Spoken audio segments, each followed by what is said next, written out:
All right, we are back with the Smokey Joe Show.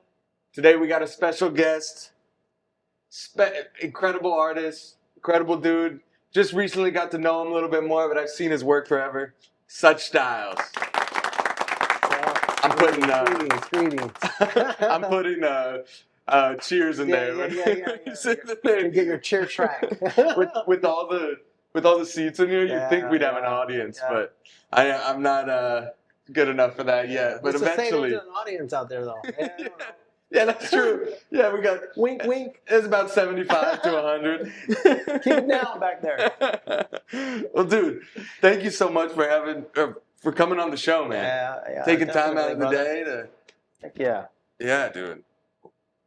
So I've been seeing your work for like a long time. I know I started painting in like 2015. Really only got into murals in like 2018. Okay. And so there was a few people, you included, that I would see your work everywhere. And it was like, and then I think the first time that we met, Pemberton. Yeah. First time we were painting right next to each other. Yeah. Dude, that was awesome. It was like I shared with you earlier. Your demeanor. I saw value in that. Just painting alongside of you and then watching how you interacted. And you're, like I said earlier again, you're generous and giving, and I saw that. Oh, thanks, People man. looking for things, and you came through, and that was cool, man. Thank you. Thanks, man. I appreciate that. Well, and what you were mentioning earlier was like there could be a line there of like some people want to take advantage of that. Yeah, you got to be careful with that. You remind yourself you're not a doormat. You know what I mean? Yeah. And it's easy to get jaded by that because growing up at the skate park, same thing in pretty much every world. There are going to be people that, this guy's giving out paint. Oh, I'm going to just come and grab stuff. But for me, I always like to start with that until somebody crosses that line. It's like it's better to start rather than like let a few bad eggs jade you or like ruin the way you deal with good people too. You know? Yeah. Everybody a chance, man. I hear you. Yeah. Dude, so you've been painting for what? Probably about, the math is right, like 44 years. I started in, I'm gonna 19 numbers out. I started. Let's go. I'm a 19. Yeah, I started in 1983. That was when I started out here in Arizona. And the way I got involved in using aerosol paint for art purpose, I read a book, and it was called Getting Up by it's Craig Castleman's book. And how I got into. Is that a recommendation? Should I read that? Yeah, it's a good one. It's a good one. And prior to that, growing up in South Phoenix, I was still associated with paint, but it was more territorial graffiti. Southside locals or whatever the neighborhood was. You would use that to identify your neighborhood, but there still was some art involved in it with the Old English fonts. Yeah. And then the big, what they call placas, the big letters. But again, going to 1983, I was at Tempe High School, and I walked up one morning. You meet your people, classmates, and they were talking about a documentary that they had seen just the night before, and the documentary is called Style Wars. And I walked in Style Wars, Style Wars. Yeah. And I walked into this conversation, and they knew I was already involved in art. So it's like doing art and drawing. And they said, "Hey, did you see the PBS last night, Style Wars?" And I heard them, but I didn't hear them. I go, "Star Wars?" They go, "No, Style Wars." I go, "What is that?" And they said, they're doing these bombs, bombing. And to me, the word bomb in '83, to me, I associate it more with being like a lowrider, La Bomba, like an old classic car. And I said, "Oh, they're painting lowriders." Go, no. They said they're doing like they're getting names, and they're like doing the letters, the graffiti and characters. I put them on the subways, and I got really like excited about it. Yeah. And so back kind of like, what do you think excited you about that? Was it like a feeling of like, because you were what, high school? I was high school, yeah, high school. That's a time where you like, I want to make. It's that time in your life where you're like, I want to make a name for myself. Well, it wasn't necessarily something to remember me by, or a group to fit in, or what? No, not at all. Actually, initially when I heard that, I was intrigued because of it was art affiliated, but more on a street level. Sure. And so I was like, just like, man, but they told me, but I visually never saw it. And so I went to the school library, and they had that book, Getting Up, by Craig Craftsman. So that has mostly black and white inserts in it, and then it has one leaf, and that has color. And I was able to see what they were talking about, and I began to read about these graffiti writers out there, and that's what they were known for, writers, graffiti writers, writing types of styles. Were they guys in like New York? Yeah, it was New York. Yeah. Okay. Thank you. Yeah, it was New York. So I'm reading about, Zephyr, Futura, Crash, Say Adams, Lequiones, Slave. I'm reading about all these groups, the Ex-Vandals. I'm reading about their stories and looking at the stuff, and everything was off the grid, and they were even risking the third rails of their life, but they're doing it all, no pay. They're going out and putting art on the subways, and there's no exciting. Yeah. It's like we do this, and when we apply for projects, you got to ask, why do you think you should get this project? Letters of recommendation, and you have to do all this ABC, A through Z steps. As an artist, you just did it. Yeah. And so there's no gatekeeper. There's no owner to a studio that needs to approve your type of art. Yeah. So it was, and I get it. I understand that has its place. Sure. There's so many artists. I understand that, and so you're free to express. Yeah. The freedom to express, and so then reading the book, Joe, I was in art, so I drew this, what I call the devious duck. It was like a Howard the Duck with the crown tilted forward, and I drew it, and then I went into my dad's garage and had a derelict can of paint there, so I grabbed it, went out to the alley, just walked as far away from my property as possible, and I went ahead and took the drawing, and I looked at it, and then took my southpaw, and I looked at it, and I painted it. So I was able to translate it straight. And when I was able to translate it and look like the drawing, I was like, okay, it's on. And so was that the first time that was the you picked initial, up, did some art? That was the initial time. And so then I started getting more into it, and there was a circle of friends around me. And so they got involved in it. And then I would meet other people I knew that were involved in it. And so we went out bombing. And it was only a handful of us back in 83, 84, 85. It was just a handful of us that did that. And so really, and like you wouldn't see graffiti or tags. We would try it. We'd go hunt for it. And if anybody was doing graffiti in those years, you would call getting up. You would get up, and because you'd want people to visibly see your work. Yeah. And so we pretty much knew who was doing it. We wanted to meet people that were doing it because there were so very few of us. Sure. And so as time went forward, I had my crush, my high school sweetheart, and I met with her, but I was on the DL about it. I was like, just didn't say much about it. And so we're on the phone one night, and she says, hey, they say you're the guy that paints the graffiti on the walls. And I said, yeah, it is. She goes, no way. She goes, there's no way you do that. And I said, yeah. She goes, really, you know how to draw? And I said, yeah, a little bit. And then, girls love artists. Yeah. And so she didn't believe me, and she held my feet to the fire. So I said, well, one night we went, and I had my paint. We're at a park, and I started painting. And she goes, oh, you took her out there? She goes, you can do it. And then I handed her a can. What a date night. We started doing right? Started doing like bubbles, and she was filling them in. Light a candle out there. Yeah, and so, so that's kind of how I kept myself, and I, just kind of to myself. Sure. And then, we graduated, we got married.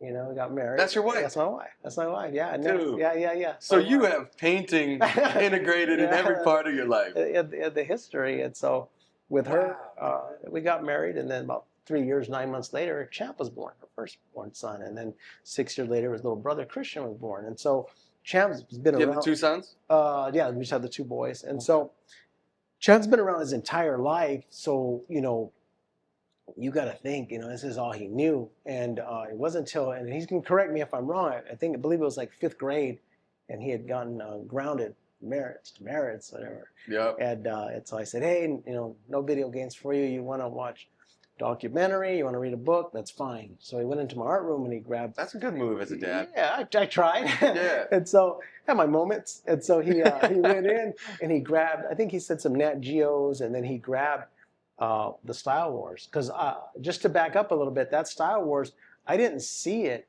this was the documentary until maybe a year later, because back then you couldn't go on the internet. There was no YouTube. You had to wait till these shows popped back up.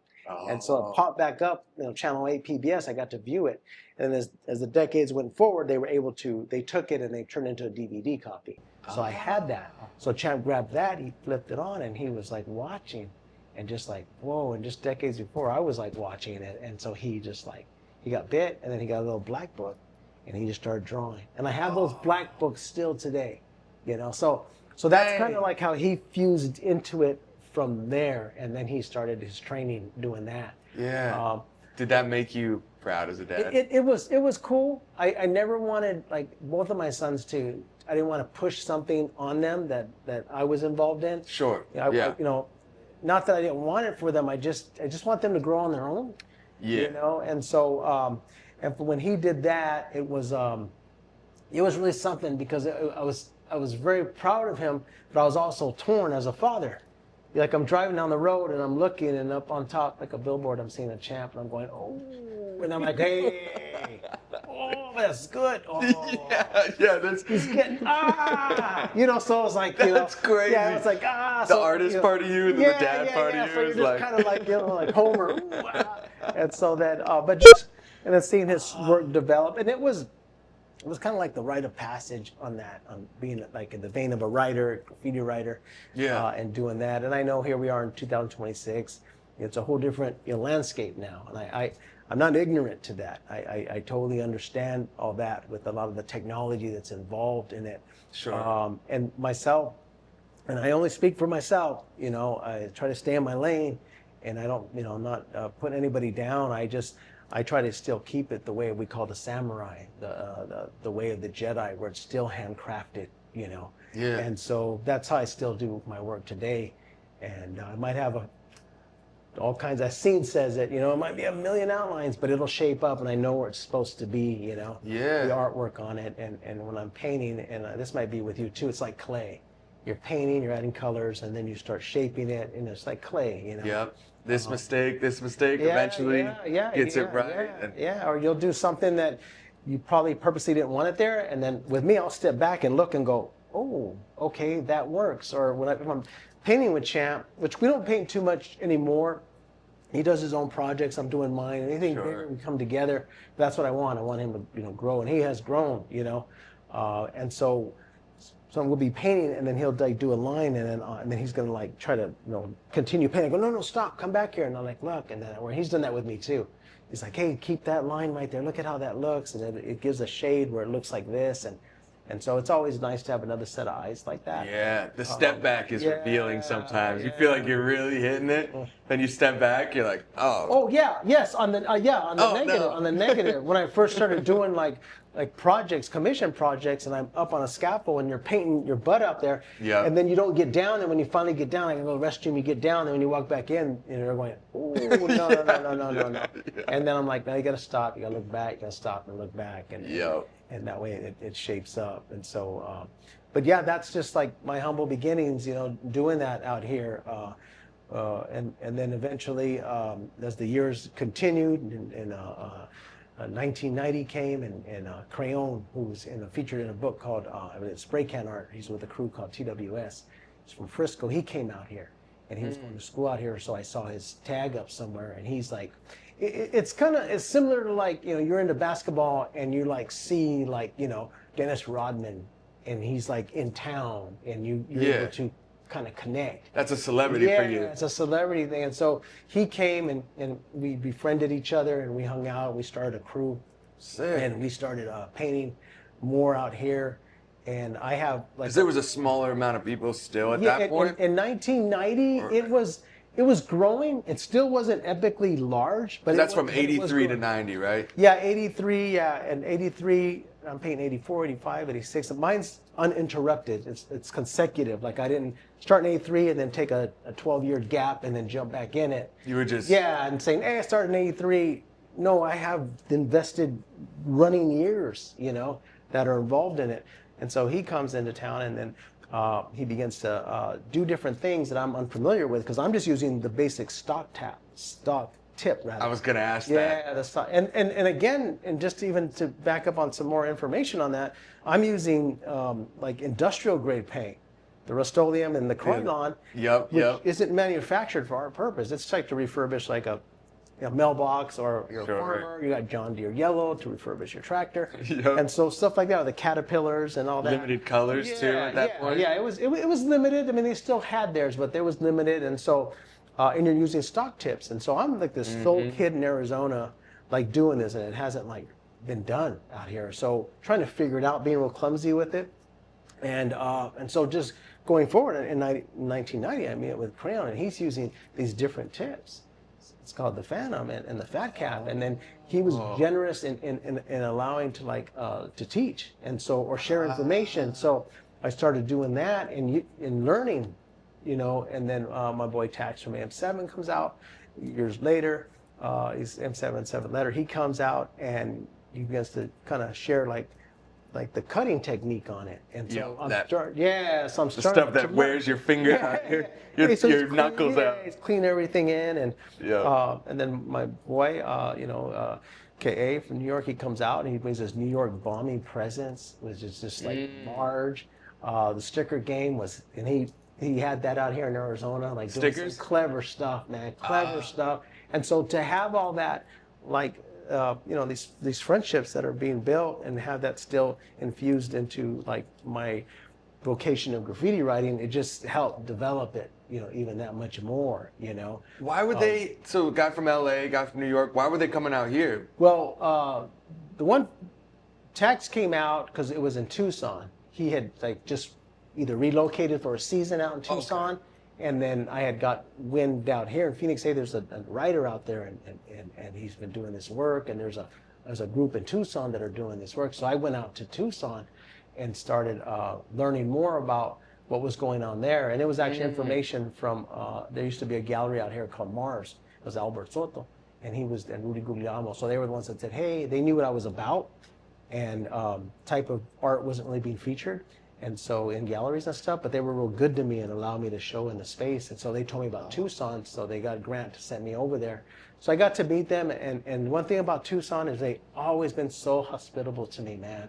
And they've always just been, good dudes, and to this day, good friendships. And so that's They still live out there? Yeah, some that do that, but Tax doesn't. But he came out, and we formed a friendship, and then from those years, he'd do his thing coast to coast, doing all kinds of stuff, but he's coming to Arizona, he'd stop, and we'd visit, we'd have our pizza, and then he'd come over and spend some time with me and Annette and then the boys. Do those guys still paint? Yeah. Those guys are still doing it? Yeah. Oh, man, I got to check them out. Yeah, Crayon is if I'm remembering correctly, he's a fireman.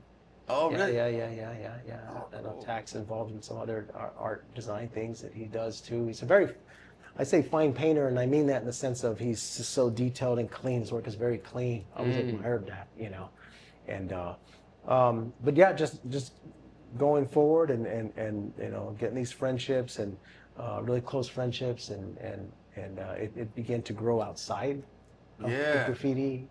Yeah, when it's probably exciting being involved in something when it's so new. Yeah. It's like, when did the I don't even know this, but when did this first spray paint this first spray paint can, when was that invented? Oh, well, the can itself, I don't know if it was the 40s, maybe. Oh, really? Right? You'd have to Google that one. We have to ask Mr. Google on that. Yeah, but I know that is something I should know, right? But I know the introduction into the using it for like, I hate using the word art purposes because it was a little bit more than that, Yeah. Was like the Expandos, they're like over half a century old, the crew. Stemming back late 60s, 70s. Oh, okay. Forgive me, Wicked Gary, I should know that. And so, but they, it's been just a long vocation. Yeah. Like they're doing, I think Harkins is doing the Warriors movie. They're showing that. And if you look in that, that wasn't stagecraft. That was actual subways with real writers that had their names up on in the background of the movies when they're running in and out of the subways. And so that's like, I'm not familiar with, I know you're young. Welcome Back, Kotter. Okay. Well, the beginning intro, it shows like, I think it's Brooklyn, if I'm thinking correctly. And I think up on top, they have like 2 graffiti writers that are going up on top of that. So it was a big thing. Yeah. So, you know, we got like the web now, you know, and social media. But for back then, for you to get up so much that there's a TV show that comes on, and you're like, oh, there's my art. That's what I was wondering. Yeah. That's getting up. You know, that's getting up. That was like what I was wondering, because you knew these guys from LA or from New York, and you told me you read books and watched shows, but like, how would you guys communicate? That's such like a letters. Younger, or like such like social media is the only way to communicate. You know, that's like how it is now. Right. But like, how back then would you guys like? Yeah, like, how did they know you were like legit? How did you guys like? That is always oh man, that's a great question, man, because like Crayon, I like hunted for him and then connected with them. Introduced myself, and you liked his work and I knew who I knew who he was, and he was very celebrated, and we had conversation. And I'm showing him my work, so you're looking at each other's work, you know, like, hey, I'm looking at your work, and it's like, okay, this guy knows what's up, you know. So then you had that trust, and then you begin to develop that. Sure. Same with tax. You've done it for a while. You kind of know. You could see it. Same thing for him. If he's done it for a while, you could see it in you. And so, you know, we figure we're all Gen Xers. You know what I mean? And then the mighty Zephyr too. You know, we had just corresponded. I think telephone and then letters, and Zephyr's crazy. You know, celebrated but we have a friendship. You know, Say Adams. You know, he's just a gem to us, man. You know, and some of these people I'm talking to like on the regular.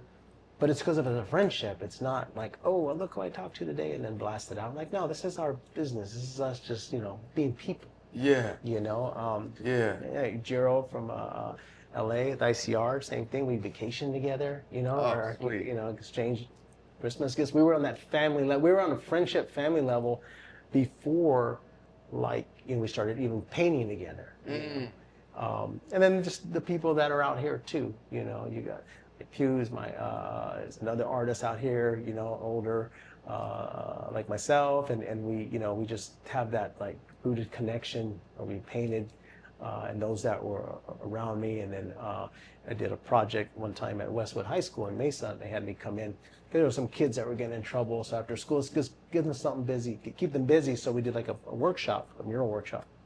Oh, cool. And I met these youngsters, and I recently talked to some of them, and they were telling me their perspective. They said, man, we didn't know if you were a cop, what you were up to, you know?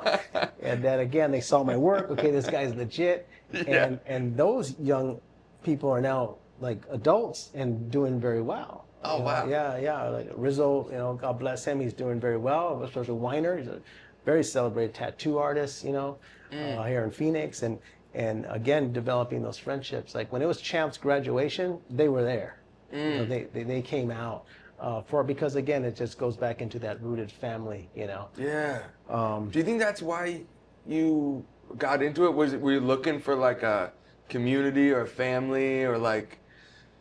You know what? I don't think purposely I because there wasn't really a community at that point, right? I don't think purposely I was, but after you said that, you know what? I think I valued it when it happened. Even back in the '80s when I was running into other, like, you know, kids. We're all kids that were doing graffiti, and then we would go to the club after the Gold Rush, and then afterwards let's go paint. And we'd go paint, you know, at these spots, and then you begin that community, and it kind of grew.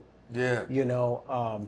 Did you play sports and stuff before? I'm like so unathletic. You know, my little brother took all that skill. Same with my little brother. I was skateboarding. Yeah. Football, I was getting smashed. My little brother could beat me up by like 16. My dad put me in Pop Warner, which I'm glad he did. You know, and we were in Texas, and I broke my leg playing football, and then I came back to Arizona. I was on a break, and then, but even then, and I'll segue into this story. When I came back, I had the cast. The old hard plaster cast, you know. Yeah. Then they at one so point uncomfortable. Yeah. Then at one point they had to cut it. Yeah. Itchy. So they cut it so I could have a little bit of mobility, and I was using it, but still kind of moving around. Yeah. I went out bombing with that.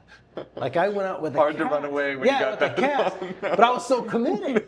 I had this like piece in my head. Committed. I grabbed some of my buddies. They were going to go out. Yeah.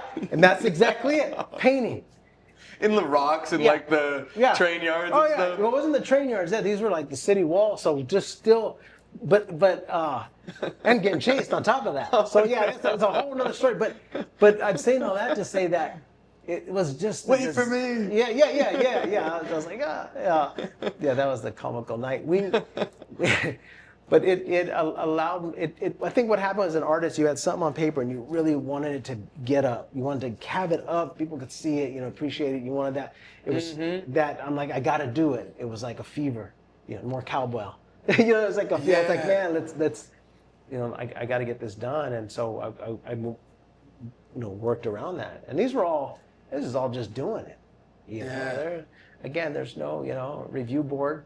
Yeah. No commission involved. You're just doing it for the love of it, and there's a lot at stake. So like your first when you said you did a duck. And then were you writing like your name, or like were you doing letters, or were you doing like at those first couple years? Thank you. Because that takes some. Thank you. Coming up with a name and all that stuff, was that a thing back then, or was it mostly like you're just writing like you were saying earlier, like gang stuff and whatever, like? Yeah, prior to like living in the set, I was just like kid, but it was what was around us, and that's what was the use for it, Sure. And then in '83, you came up with a name, and there's, thank you for asking that, because there's one strong component to all this in my origins of coming up is lettering. It was always about the lettering. That was what the New York, they were getting the alphabet, right? Our alphabet is like Phoenician, Sumerian. It's all these different cultures, and it's what they use in agreement as it's our alphabet. Yep. And so they took it in New York and they started like turning it upside down, adding 3Ds, putting arrows on it, just really, being creators, man, like architects of this. And so that was the main thing, was getting a name and then doing your letters. It was all about the cartooning, the sceneries. That was all like the sides. The letters were like, it was the staple. That was the meat right there on the plate. Yeah. And so I got into that. And you fumble through names. I'm looking at names letters that I'm pretty good at. Some letters are a little bit harder to kind of mess with, or just looks less on too much space, stuff like that. And finding ones that are cohesive. Yeah. And it just, so I started doing stuff like that. Like, I remember I wrote, my middle name's Adam. And so I was like, well, I'm going to do ATOM. ATOM? Like an atom bomb? Yeah, and so I was like, okay, that was kind of, out there. And atom bomb, that makes sense. Well, atom bomb is the homie. Yeah, atom bomb. If you're listening, hello. And so, but that was one of the names. Yeah. And then I kind of just kept going through it. And then being young, and it was very egotistical because you wanted to be king. That was it. You want to be king. You see a lot of crowns on people's work. A lot of the crowns. So it was about being the king. And Banksy kind of made that real popular, or is that? No, that was way before him. I think Basquiat was the one who probably made it. Or excuse me, not. Excuse me. No. I fumbled on my words. Yes, I mean Basquiat. No, but prior to that, the reason he did that was because that's what the New York writers, like the book Getting Up, you put a crown on there because you were like the king of that line, of the subway line. I remember seeing that in his doc. Yeah, same Banksy. That was no, a fumble of the tongue. Basquiat is exactly what I and so, but that was almost sacrilegious. No, I'm sure the other artist uses it too. I'm sure he has, and so, but that was kind of like I think him being around. Sure. And then, but Albert Diaz was the one who gave him the same. And Albert, I don't know if you know him, Albert Diaz. I don't know if you're familiar with him. He's still around and does some remarks. I'll forward you his Insta. Yeah, he's dope, man. But he was like the counterpart. Yeah, we. I know he went by Samo first. Yeah, we did a show there at Robert's Gallery there, and it was all Champ and myself and Robert and then him. Out in New York? No, here. He had him here in Phoenix. Yeah. Oh, sure. Yeah. But I'll share that. Okay. But the lettering was that was like that was the main thing for my movement in doing it. So then I went through names, and then talking about being egotistical. You wanted to be king, so I was like going, I'm in Arizona. No one's got the name. There's a handful. It's like I'm going to write the king.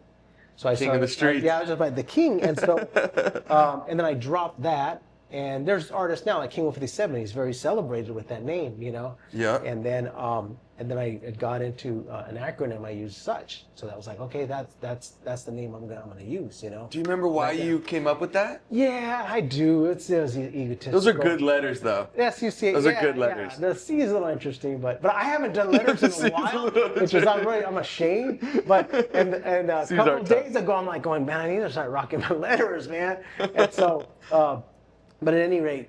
It's an acronym, and initially it was still under creating havoc. That's what it stood for.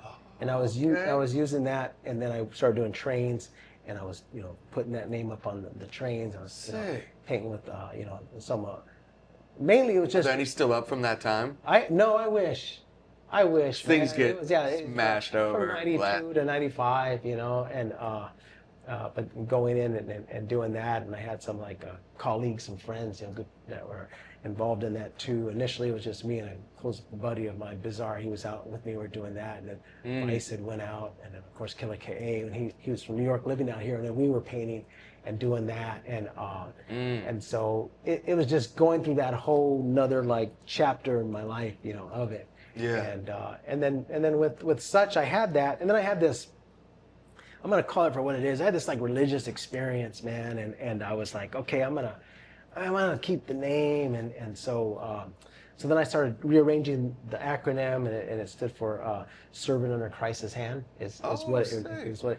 And so I was like, I like that. Oh, thank you, man, that. Thank you. And so I had that, and it was just kind of flowed with such, but with that in my life going forward, that statement is truly an acronym to uphold, because to serve him is to love, man.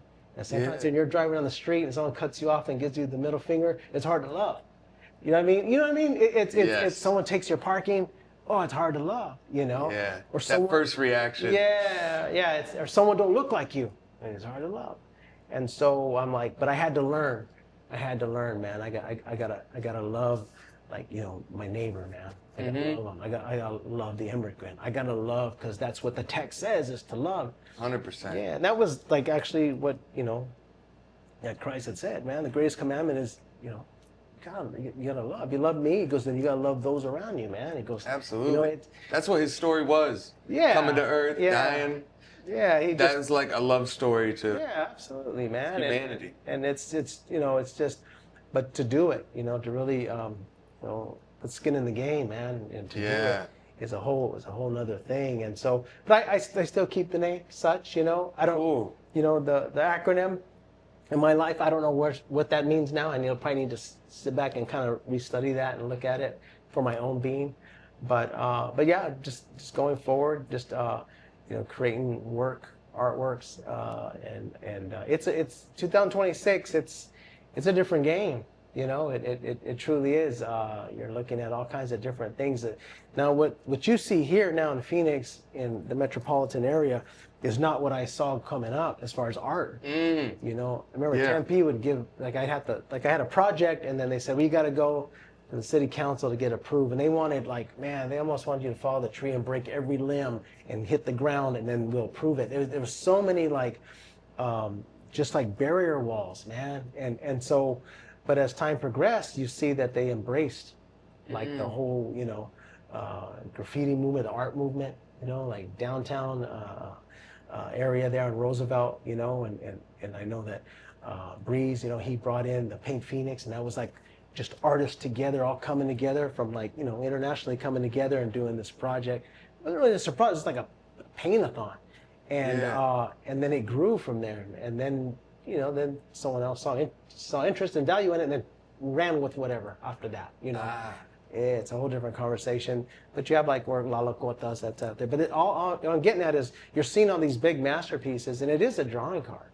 We've done some work in some very gnarly neighborhoods, and the neighborhoods from the peewees all the way to the elders, man, they enjoy it, and they take it upon themselves, because they'll say, hey, it's going to get tagged over.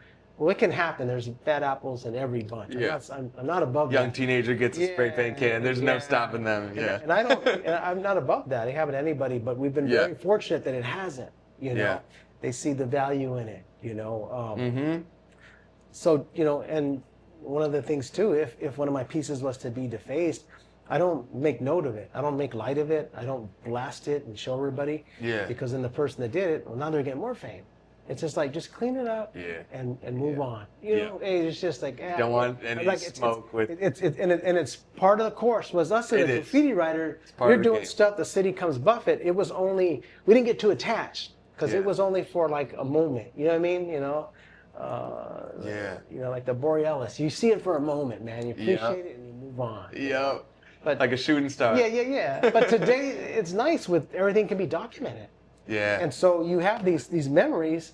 I think it was Miles Douglas. He had said, he goes, "Hey, such." I'm sure it was Apache Skates. He goes, "Man, more people see our work here than they do walking in the gallery." And he wasn't like shooting down at it. He would just give me the reality of it. I'm like, yeah, man, that's you know. So okay. Dude, so you said you had a life-changing religious experience thing. Yeah. Were you like a hooligan before that? Were you like a wild? Because like the graffiti world, you know, it's got its fair share. It's criminal. It's I mean, there's drinking, there's drugs, you know, all that stuff. Yeah, there was. And don't say anything you don't want to. But myself. There was stuff that I was involved in, I wasn't proud of, you know. Sure. But again, like I initially started in '83, I was real. You know, I just like didn't make a big deal about it. You know, I just did my thing and then rolled with it. Yeah. But yeah, I went through that change and time moved forward, and I was part of these organizations. And as you're going forward, you know, I began to study for myself. Like reading the Bible. Yeah, and stuff? but like really studying. Like I hooked up with. I like that too. I think you learn so much in there. Man, I'm looking at it. I'm a hooligan, but I'm a Christian too. No, yeah. So I'm telling you, I started studying. Don't look at me as an example, though. No, brother, don't. Hey, brother, your kindness is an example, man. Yeah. And that's, you know, his name was Uri Harel. He was an Israeli, and he was had a school up here, and it was the Institute of Biblical Hebrew. So I spent time with him, like learning to write Hebrew and read Hebrew. So when you're reading the text in its original, like not, you know, this everything else is a translation, but in the original, bro, it tells a deeper, beautiful, strong story, man.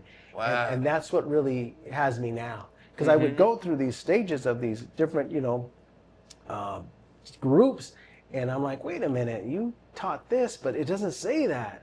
You're oppressing the people, you know, and so it's like, no, this is freedom, and so to be able to see it, and then like, okay, you know, so that's kind of people have screwed it up. Oh yeah, and so to see it for it in the original, it just opens up like this epic, like for me, it's like a love story on these different levels, and it turns back, and I'm like, oh, it's called the Shema. It's like, man, I gotta love my neighbors myself, man. Yeah, it's dope. And it comes back to that. And so, but just to kind of keep going, and that's kind of where I'm at right now. That's what keeps me grounded. Yeah. And I'm human like you, bro. And I can be clumsy with it too as well. We're not perfect, you know. Yep. But we just try my best. And was it like a light in the sky moment for you? Yeah. After time, I was like, this is, you know, I've seen all these. Was it a lockup that got you? Yeah, it was nothing like that. It was just wasn't happy with myself and stuff that was going on, and I went through this journey, but I'm I married the love of my life, and Annette, like Champ, he'll tell you, he goes, yeah, Dad's gonna put on his gravestone, he loved Ma. you know, Dude, that's a beautiful thing. Man, finding a woman that is good and like supports you. I mean, she was painting with you when you guys first met. That's the coolest. That one incident. It makes life so much better. Yeah, it truly does, man. Because you know, us guys, man, we can be knuckleheads. Yes, to have them. To all I need Daisy out there, I'm sorry. I need Daisy too often to be like, get yourself in check. No, do this. This is better. And I appreciate that so much. Like having a good woman with you that you can live life alongside of, it's so valuable. Having a bad one, the thing, even that can screw you up a lot. Even with that helpmate, and I believe it's Azar, and it means like someone who's gonna like protect you, like when the rain's beating down on you, she's gonna come up and protect you, man. And sometimes that protection is sometimes stuff we don't want to hear, but it's in our best Yeah, interest. You know what I mean? yes, You know what I'm saying? absolutely. And the road to as an artist can be a lonely road at times. You know, like there can be, you know, a lot of jobs you're working on them by yourself. So having somebody there that you come home to, I mean, it's very nice. No, it is, man. And I think at the end of the day that's what you want to have, that peace that's attained. You know what I mean? You don't want to sit in the driveway dreading going inside. You know, you hear stories like that. Yeah, like, I do. I was talking to Chip about that recently. It's always puzzled me, you know? I was like, man, that's really, you know, I mean, we're human, you know, we have our disagreements. We're human. You know, I'm not painting something that's not, you know, real, but the bigger picture I know as me, as myself, like, she's right, I'm wrong. Because, you know, it's just like, I tell chaps like to try to help them. But yeah, my first real art show was at the Nelson Fine Arts Center.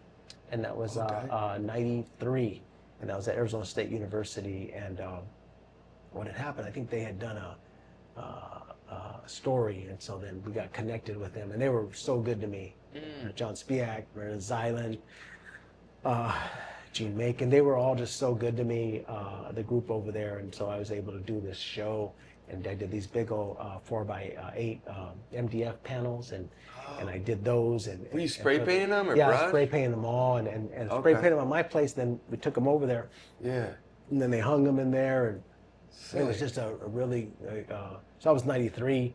That was your first show? That was the first solo show. And then prior to that was like 1988, I think Darga. It was called Darga. It was like a hair salon, but he also had art space. And so I was hanging work in there.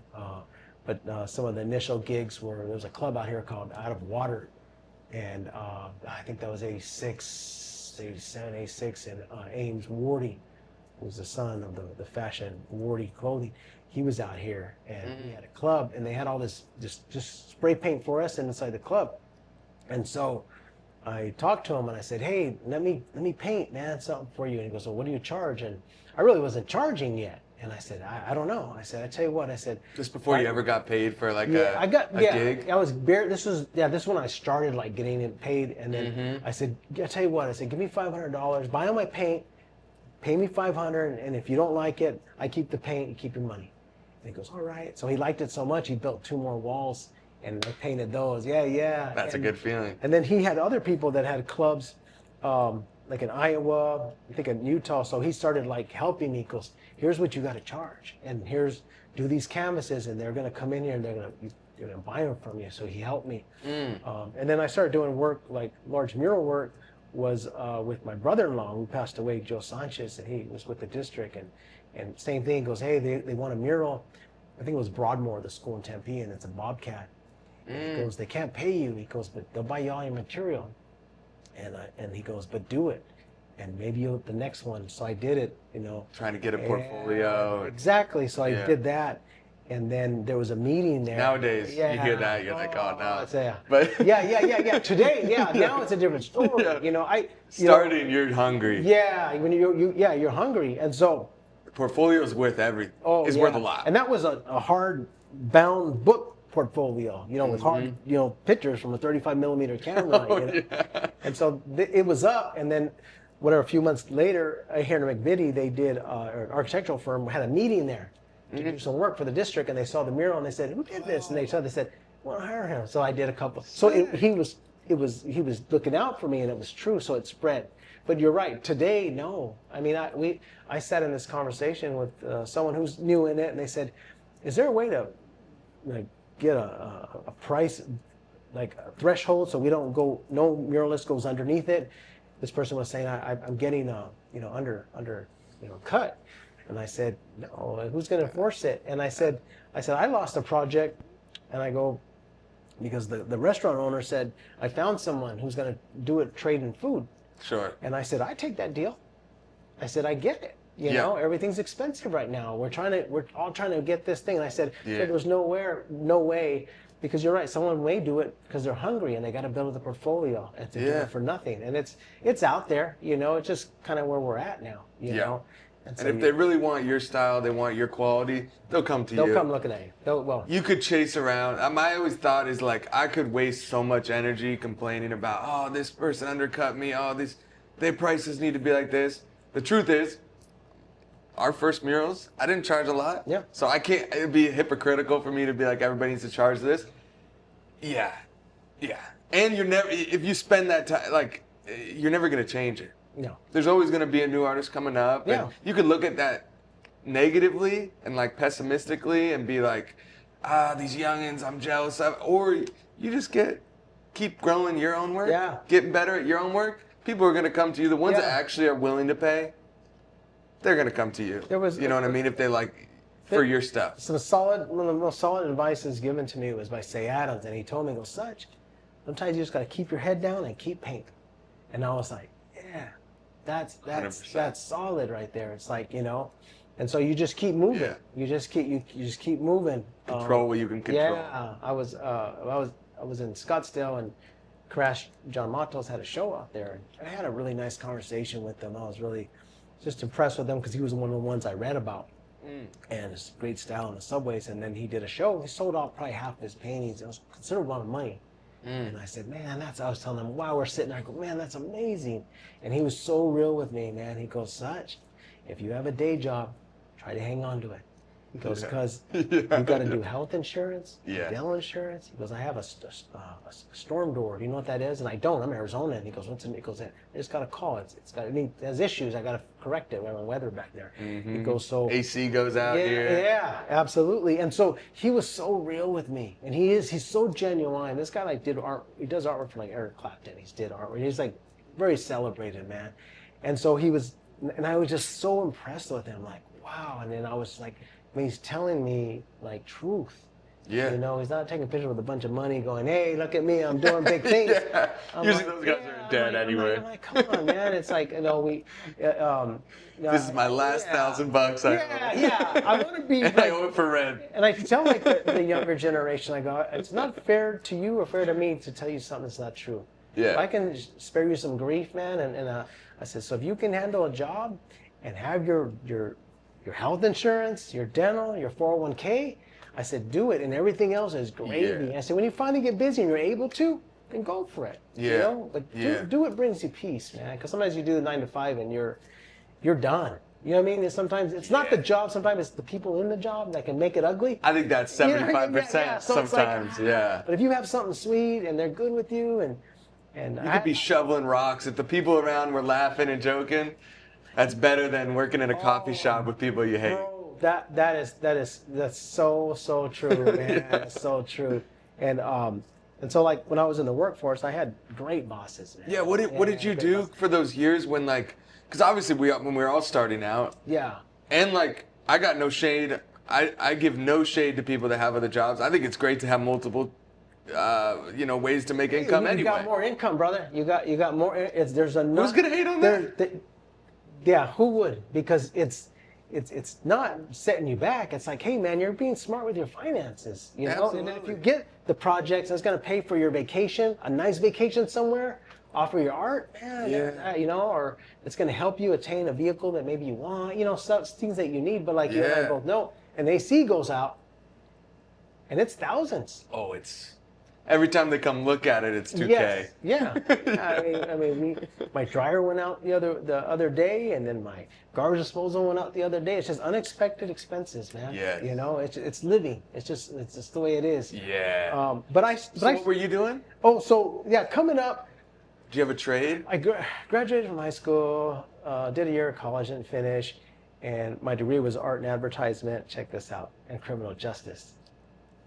You got to know the book. Yeah, so criminal justice. And the criminal justice... You were getting ready to be your own lawyer. Yeah, check this out. Was because I was going to go into law enforcement. Oh, really? Yeah, I know, right? That way you could see... I used to do the ride-alongs. And all that. This thing it's tough to stand up. I had it's a little wiggly. A good friend who was one of the officers, Officer Sanders, and but my wife, the fiance at the time, she goes, I don't know about that route. That's a scary. Yeah, she goes, scary if you job. do, she goes, I don't think I can marry you, And now looking back, I'm like, oh, I saw the champ. Like, man, if I would have became one, then you'd be in that field. And I'm not, Sure.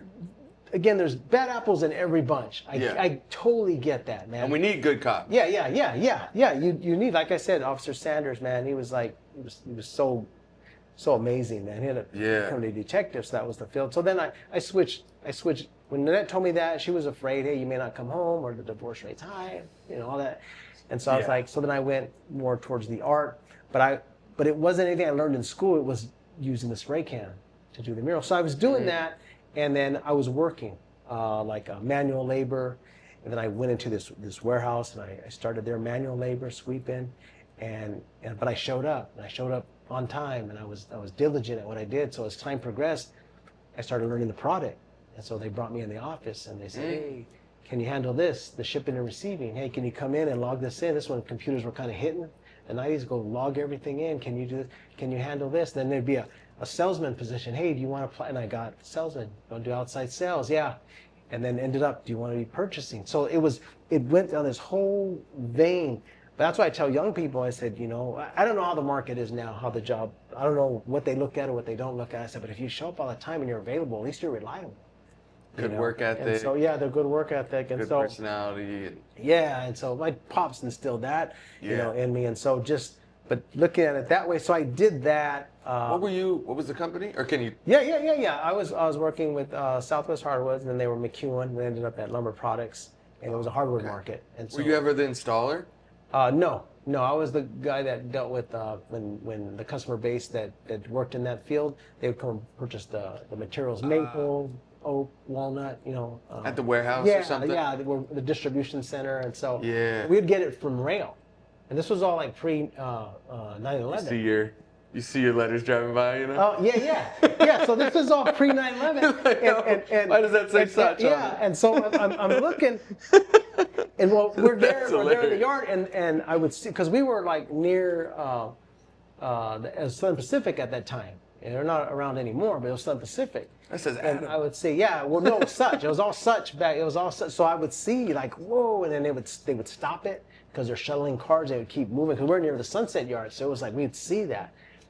You would see yours? Yeah, I'd see it. I'd see it. And so that it was comical. But I would see the rail cars, and I would talk with I don't know if you want to call them engineers, the ones that, or lack of better words, the ones that ran the train. Sure. And they were real cool with us, man. Our foreman, Art Roy, man, he'd give them because these are exotic wood, man. He'd give them what was left over, man. They'd whittle pens and stuff or whatever. Oh, cool. So they were real cool with us. They would bring the boxcar in that had a load of whatever it was, and then I would talk with them. And then they said, hey, you want to come up here? I said, yeah. As I went up in there where the nose is at, and that nose is a restroom, a toilet.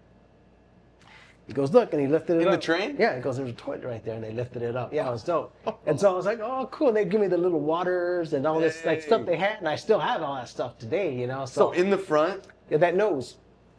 Imagine you're in there. Yeah, you have to, because you can't. You hit something, you're just. Oh, yeah, you're gonna be all right. That's how you go. I don't know how many guys that had it, but if you're traveling for miles, it's not. You can't stop, So, right. So that was. I was like, wow. But and then 9/11 happened, then everything changed. You know what I mean? You couldn't. They were like, you could bring. If you want to bring your son, Champs was little, and said, we take a run from Phoenix over to Maricopa.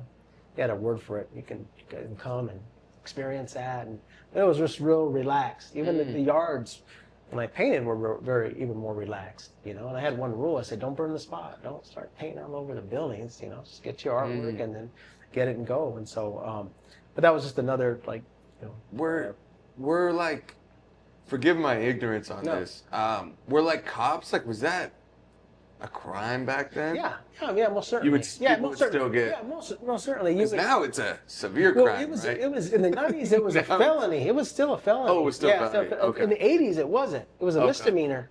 And so, back then, if you got caught, you got a field ticket, field card, and after you got 3 of them, then you go clean a church.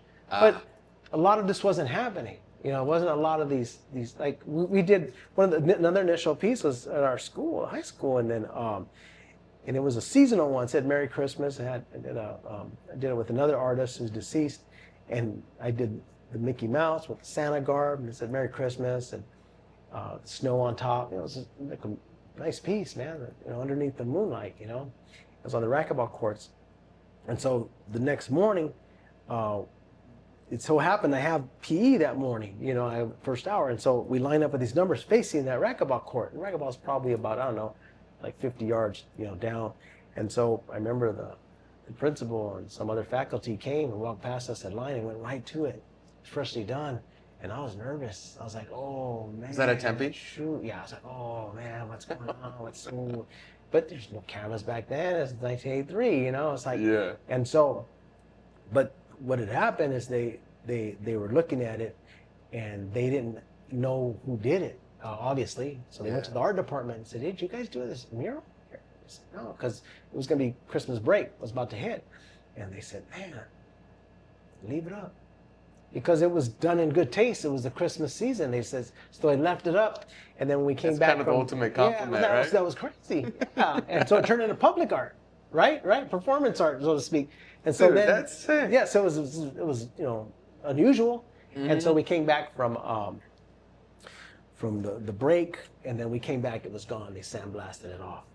And so, but that's just like an interesting story, because you got to remember that type of art, it didn't exist. And so when you see it, they were really puzzled, like, who would do this? Who would spend their time painting, this, and and so. Did it have letters on it too, or was it just? Yeah. It had the Mickey Mouse, the Santa garb, and then on the side said big letters said Merry Christmas. It was like a light, like a powder blue. Yeah. It had the snow on top. The snow. And we had it coming down.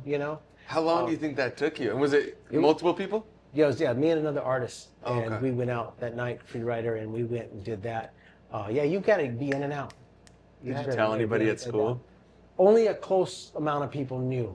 Were they like, oh. Yeah. It was the group. We were kids, like, hey, man, that's punk rock. Yeah. You know what I mean? It's like, man, yeah.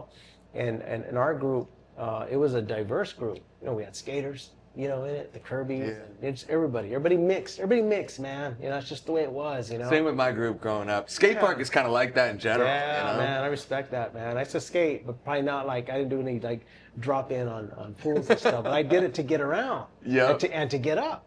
Yeah. Because it's a quick way to, you don't got to lug a whole bike around. Skateboard's a lot quicker. Bro, I was out, I got to tell you a story. I was out and we're getting up on skateboards, my gotcha shorts, and I had a blue can Krylon, man, in my back pocket. Now I'm skating. My friend Dev, man, is with me, and we're painting and just going back to, where we going home, and I hit a rock. All right, you know what happened. So I went up, I landed. Before you can even think. I landed on my rear thing, and that can exploded. Oh, no. Bro. No. Okay, so. Look like a Smurf. My rear end's all blue. Yeah, Smurf, bro. No. And so then, no. he helps me up, and we're laughing, and like, man, and we make it. So I jump in the shower, man, in an apartment.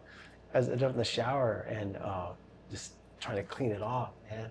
And Annette comes, we're married, and Chat wasn't born yet, and she goes, I walked in, I saw Dev's face, and she goes, what? She goes, what happened? He goes, he's in there, and then I had a blue rear end. But it was a spray paint that had all went, and she just was like, oh, man. She's like, oh, gosh. Oh, man, that was a funny story, man. But I just used it to get around. Yeah. Just to. You ever have one blow up in your car? Spray paint? Yes. Or you leave the cap on? Yeah. And it moves? And I don't leave any more caps on. Same. I was coming back from Tucson, and I could smell it inside my car, and I pulled over, and that's what had happened. Yeah. And so what I did after that is I bought those totes, the lids. Oh, yeah, So like with the yellow happened. lids? Yeah. Those guys right there? Well, the one I had was, back then, was it flapped.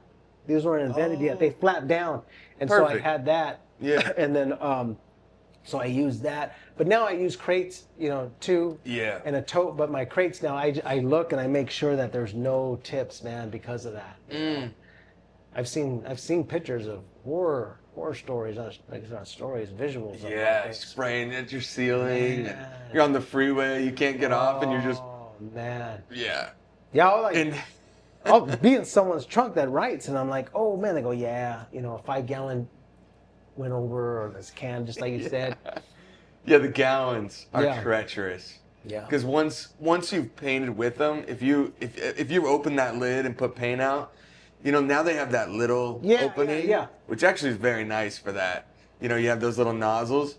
But if you just open that, it never really seals too tight after that. You know what I mean? So that falls over, and yeah, I've spilled a gallon in my old car. Yeah, it just Name of the game. Yeah, it's part for the course. Yeah, my art room, I got paint at the house. I got paint that cans. I have some old cans that were gifted to me from Killer KA in New York. Old cans, man, and so, you know, they have a shelf life, and the seal starts coming apart. So I'll have like you'll smell it, the residue that'll come out. Oh, really? And then just recently we were in California. Like the seal on the top and the bottom? We were at California, and Champ, you know, he wasn't with us, and he was at the house. He goes, "Hey, Dad, man, there's your cans." So I have a paint rack.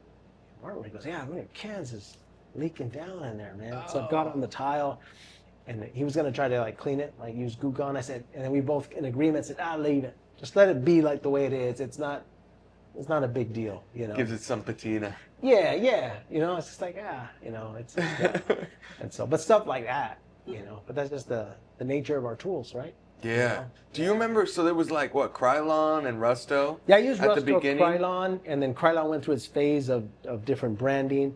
And like Belton. Was the Belton came into the market. What was it? When the MTN Montana came in, Prink, I still have the letters, and I was communicating with him. He's from back east, and he wanted me to distribute it out here. Montana 94s? Yeah, Montana 94. And I still have the letter, the price points, everything. I still have it in an envilope. Oh, and so, sick. But back then you get free cans on the side? I could, yeah. And so with that, there was painters out here, but not enough. So I didn't have a store, so I'm gonna sell it out of my trunk of my car. It just there wasn't a display. There wasn't a big customer base yet enough for it, you know. Yeah. And it would have been ahead of its time move, you know what I mean? Yeah. But I do have some of those. Even those, I have the old grid cans and I have the older cans like that. I just kind of keep some of that stuff around. Yeah, it's like a memory. Yeah. But I use the Montana Hardcore. I like it. I'm used to its palette. I know what the yellows to use, which ones to stay away from. I was going to ask that. Yeah. What's your favorite? Yeah, that's what I use. I mean, if I'm in a pinch and I have to go back to using the industrial grade, I know I can use it. That's the quick note, too. When Crayon came in 1990, because of we only had so many colors, the palettes from the manufacturers, and it's something I didn't know. He goes, because you can go I think now they're called Michaels. He goes, but you can go in there and it wasn't Michaels at that time. He goes, and get floral paints. Because floral paints, like the paints that they used to paint flowers, fake flowers. And so there's where you had the palette of all these colors. So I started using that, and it had an aroma. Would you mix it into the can? I used to do that too. But no, these were already like on the shelf, ready. Like lavender and these hot peaches, so they had like different hues of it. Yeah. So, but it smelled, Joe, like it has sweet scent to it. So it was a whole different vibe. So I did that to kind of expand. No respirator needed. Yeah. And then Tax was the one that had shared that about it was Crayon, I think. One of those two, man. My memory is failing me on that. But one of them had said, you can mix. Put partial here, you know how that's done. You flip one, you can make your colors, you know, stuff like that. So we started doing that.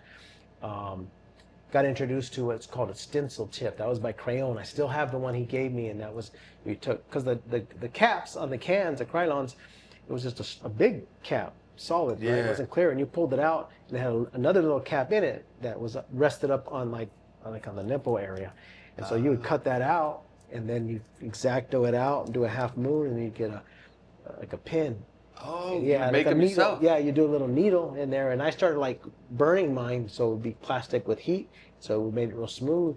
Then you put your little finger in there, and so the trouble with that was that it'd be spraying, and then it would do what it's supposed to do, little line, you know. But the paint, the reservoir would fill, and it would just drip, so it made a mess. And so, like the tiny pink. Are you seeing those, like those stencil caps? Yeah, that they invented now, and so it made a mess. Yeah, those ones make a mess too. So my boy Life, he was painting with us too. This was more in the rail, and he was just this I don't know, he always thinking. He was a builder, like a MacGyver. Yeah, and so what he did was he took one home, and he put the cap, and he drilled a hole, and he put some fishing tube You use the glue there, put the fishing tube down, and put a peanut butter jar on it. Oh. And so it all dripped in there.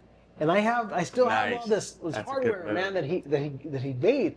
Dang. And then the tips that you spray, and they have like multiple, like little nozzles. So you spray and you get like 4 lines on it. You know, he had all that. He made, and so now I joke with him. I tell him, I show him, hey, look at what they manufacture. I go, man, you would have made some money, man. But you see them on Instagram now. Yeah, social media helps push your product out. But we didn't have any of that. You just, you know, it's just a. Yeah, you can only tell it to the people you're spray painting with. Yeah, exactly. Oh, but I think that's real comical. What do you use now? Like, what's your favorite caps? I know you said you liked hardcore. Yeah, I use the hardcore paint, and the tip I'm using that I've been just using that works for me is the New York Fat. New York Fat. It's the New York Fat. I love it. The Astro's good for big areas, but it'll just your can will be spent. Yeah. Because it just takes all your paint away. And when you're indoors, those things cook it so quick. So I use that. That's what I try to get. I've been going over to Ace, and he hasn't had any. Oh yeah. Yeah, he hasn't had any, and so I'm about to try to hunt for them online. Yeah. But I would try to buy them. Like even from Chuck at Trill, I think I bought the full bucket from him. I think we split the bucket, and so I might just have to have the bucket of them because what's mine is Champ's. Yeah. You know. yeah. You're watching Champ. Hey, Dad, you got a few colors? Well, speaking of Champ, so when did you? When was he born? Like, if you started in. He was born in '92. In 92. Okay. Yeah, in 92. Okay, he's 1 year older than me. Yeah. So I'll send you the pictures. If you want, I can send them in for this interview of some different things I'm talking about. I would. Yeah. Cause let's throw them up here. Even the like the stuff in the 80s, part of the vocation was documenting your work, and that was like done with a disc camera or 35 millimeter. You took pictures. It was a whole like process to it. You took the pictures. You had to spend exhaust the whole roll, of course, and then you finally would get around to dropping it off at Kmart, and then you'd wait a couple of weeks, and then they were ready, and then you get them back, and then you hope that they're good. And are you kind of worried, like, I'm kind of showing... Oh, no, you could at least say, like, I just took pictures of somebody else's work. Never not that. I was more worried as to how they were going to come out. Yeah, okay. The bad lighting and all that stuff. Sure. But I have... my older pieces, and they're documented. So when I tell the story, like, hey, I was there from '83, and I was there all these years. I have what they call receipts. I got receipts from like stuff that's like articles that are dated. Sure. And in those articles, they'll say we've been seeing his work for the last 2 years in this like the Southern Pacific yard, and so it dates all the dates back. To that time.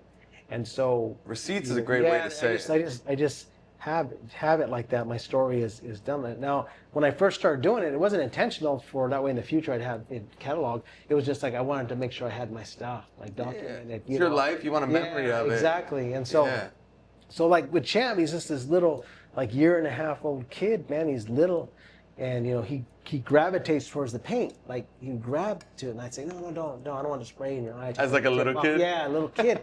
And he would get the cans and he would stack them all up and stuff. But it wasn't me like, hey, get in front of the picture, mijo, and I'm gonna take a picture of you. It was just live living, and I would like take pictures of him, in motion. His dad loves it, so he's got cans around. Yeah, like if you're a mechanic and you got your kid in the garage with you, Sure. Tony Hawk's kids. Yeah. Skateboard. Right? Right? And then even sometimes they go the opposite direction, but I feel like that's probably a good sign. Yeah, I never had a problem with that. Like even Christian, he pulled me aside one day and he goes, "Hey, Dad, I know you." He goes, "I know you and Champ, you love spray painting." He goes, "I know it's a family business." He goes, "But I don't really love it like Champ does." I said, "That's fine, Neil. What are you into? Let me help you get what you're into, Yeah. But he's... What does he do? He does art. Oh, okay. When he wants to. Yeah. And it's amazing. It's amazing when he comes out with his stuff. And he's... You can't force it. Art is like... Yeah, Champ says that's your favorite. but I love my boys, man. And so, but with him, when I was teaching him, he was very would listen, and he would do as I say. He would really like lock into it. Champ was? No, his little brother. Oh, okay. Yeah. No, Champ was opposite. Oh, yeah. Champ, I said, hey, like, you're going to do this and do this. What am I doing this for? And why you turn the lights off on me? Yeah. You know, just like train him. And he was like, you know, they'll probably tell you the one story when he went in. It was the whole Sandlot. Sandlot, you ever seen that film? Oh, Sandlot? yeah. And they're going to take the Babe Ruth signed baseball. Yep. Champ went, and I wasn't at the house, and he was painting, practicing, and he went in and grabbed one of my Krylon cans, one of the old yellow ones. I don't know if it was school bus yellow, I'm not too sure what color it was, if that was even it. And so he used it. And so I came home and said, oh man, he's just painting on metal, you know, because metal fights you back. Oh, yeah. Like, oh, that looks good, Champ. Hey, where'd you get that yellow? He goes, I got it in your room. I said, no, we don't use that. It's an old can. Goes, oh, shoot. There's a whole Sandlot, you know, type thing, man. That's funny. I think someone had asked him, he can correct me if I'm wrong, when he said, hey, you ever use this? It was a vintage can. You don't know about using this? Champ goes, no, I do. Yeah, I think of from my dad. Yeah. So that is a comical story, man. But, no, I mean, go ahead. Were you ever like, because you know, like being an artist, it has its challenges. You know, it's not as like, all right, you become an engineer, you're gonna get a solid job, you go to this trade school, or you become a nurse or whatever, a doctor. You know, being an artist, you have to really want that to. A lot of people really want it, and they don't. It's hard to succeed, right? It's hard to make money. Yeah. You know what I mean? It's hard to provide. Did you worry about that for your son? With Champ, yeah, I did, and I was giving him, you know how hard it is. Yeah, I would give him the advice like that Crash shared with me, you know. Yeah. And prior to like COVID hitting, we were like incredibly busy, man. Like we were having to hand off jobs. We were just really. Then COVID hit, and then everything just, you know, everything just changed, man. Everything changed, man. The planet changed. Yeah. And so what's going on now in 2026 is, you have a lot more artists out there, and there's a lot more. A lot of artists. It's quicker to learn. You know, it was us. Got tutorials online. Yes, we're being vocal with it. You went out and experienced how to learn. Sure. Now it's all, and then they have all the different devices that help show you how to scale up. Projectors, the headsets. To scale up, and so that pie with those jobs that are out there, there's more artists to me, I think, than there are projects out there, you know. And you know, I've been blessed to still get some of them. But I'm prepared when you're not in that season, when you're not getting these projects, I still keep things moving. And like you had said, they'll come look for you. So like with the brand, like the Chola Kitty, you know, I start doing my prints, and you know, I got a customer base that buys that. So I keep things going, and the projects come. And one of the real strange things and this is really strange, like with myself, like if I get a project to paint containers, I'll get like 3 different projects to paint containers of 3 different companies. It goes in threes. And then it'll be like, okay, there's speaking engagements. Can you come out and speak, and honorarium and that? And it'll be speaking engagements for a season. It shifts like that. And so, like my wife always tells me, she says, you know, God's going to give you the projects that are going to work in your best interest. So sometimes I've heard horror stories of some projects where someone has received, and they're like, oh my gosh, that was the worst. That was the worst. And then my wife says, he's saving you from some of that grief. So you're at night and you're like concerned with all this stuff versus being peaceful, and you're just going. And so that's kind of the outlook I try to have, is like, there is a lot of artists that are going to come up, but you know just as well as better than most people how hard it is to be an artist. So like people will come up, and they'll, you know, new artists will come on the scene, but to stay with it is a hard job. It's a hard road. It's a lot of self-doubt. You know what I mean? So like, for those people to stay with it, it's gonna take a lot. And if they stick with it, I think they deserve the job just as much as I do. Right. And I'm hopefully, if you know, you're 40 years ahead or whatever, how many years you've been doing it, 30 years. I've been doing it since 2015. Like, if somebody starts today, it's like, I hope that I'm that many years ahead of them, you know what I mean? Yeah. And like you build a way of picking and choosing the jobs you want. Like some of the jobs that like somebody might just get for, you know, I'm gonna do this for exposure. I'm gonna do this for free. Like you probably don't want that job anyway, right? Yeah. You'll run into that. Like, hey, exposure bucks. Yeah. So they call. And, you're like. That's cool for the new people. And I cringe to almost say that because you don't want to seem like aloof, like you're above all that, you know. But my wife. The time you put in, yeah, I don't think that's cringe to say you're above that. Me and my wife though, we try to do like a couple of donations a year, because that's cool. That's the meat both of giving, you know, of giving. Yeah. So I will do a couple.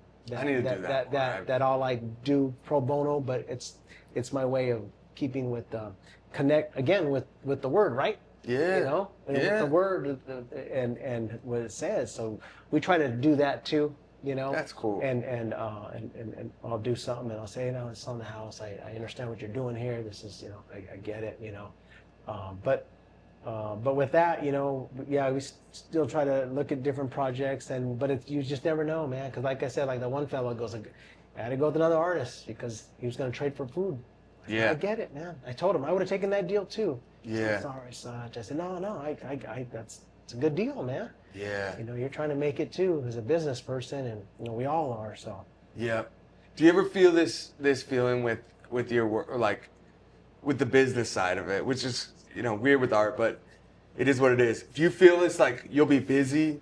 I know you said it like comes in threes, jobs, or like you'll have like a chunk of time. You're like, I'm never gonna have a slow, and then all of a sudden it seems like one day you wake up and you're like, oh no, I finished that job, and you know, I have these all the time, and I'll have these chunks where I'm like, yes, I'm steady, I'm planning my calendar, and then it just seems like out of nowhere, and this is probably just a note to my poor planning, but it just seemed like, oh no, now I'm like having to like check in with old clients, and you know what I mean? The faucet will stop. Yeah. But one thing I've noticed when I came into your place, beautiful place, is I see you keep busy, and you're still exercising your craft. Like if you're martial arts, you're still doing your kata, you're still doing all your stuff, and that's valuable. That's very valuable. And sometimes I don't have natural talent. Yeah, I gotta keep up, breaks, you know. though, Joe, you know. Yeah. You know, and the work is gonna start back up because when it hits on my end,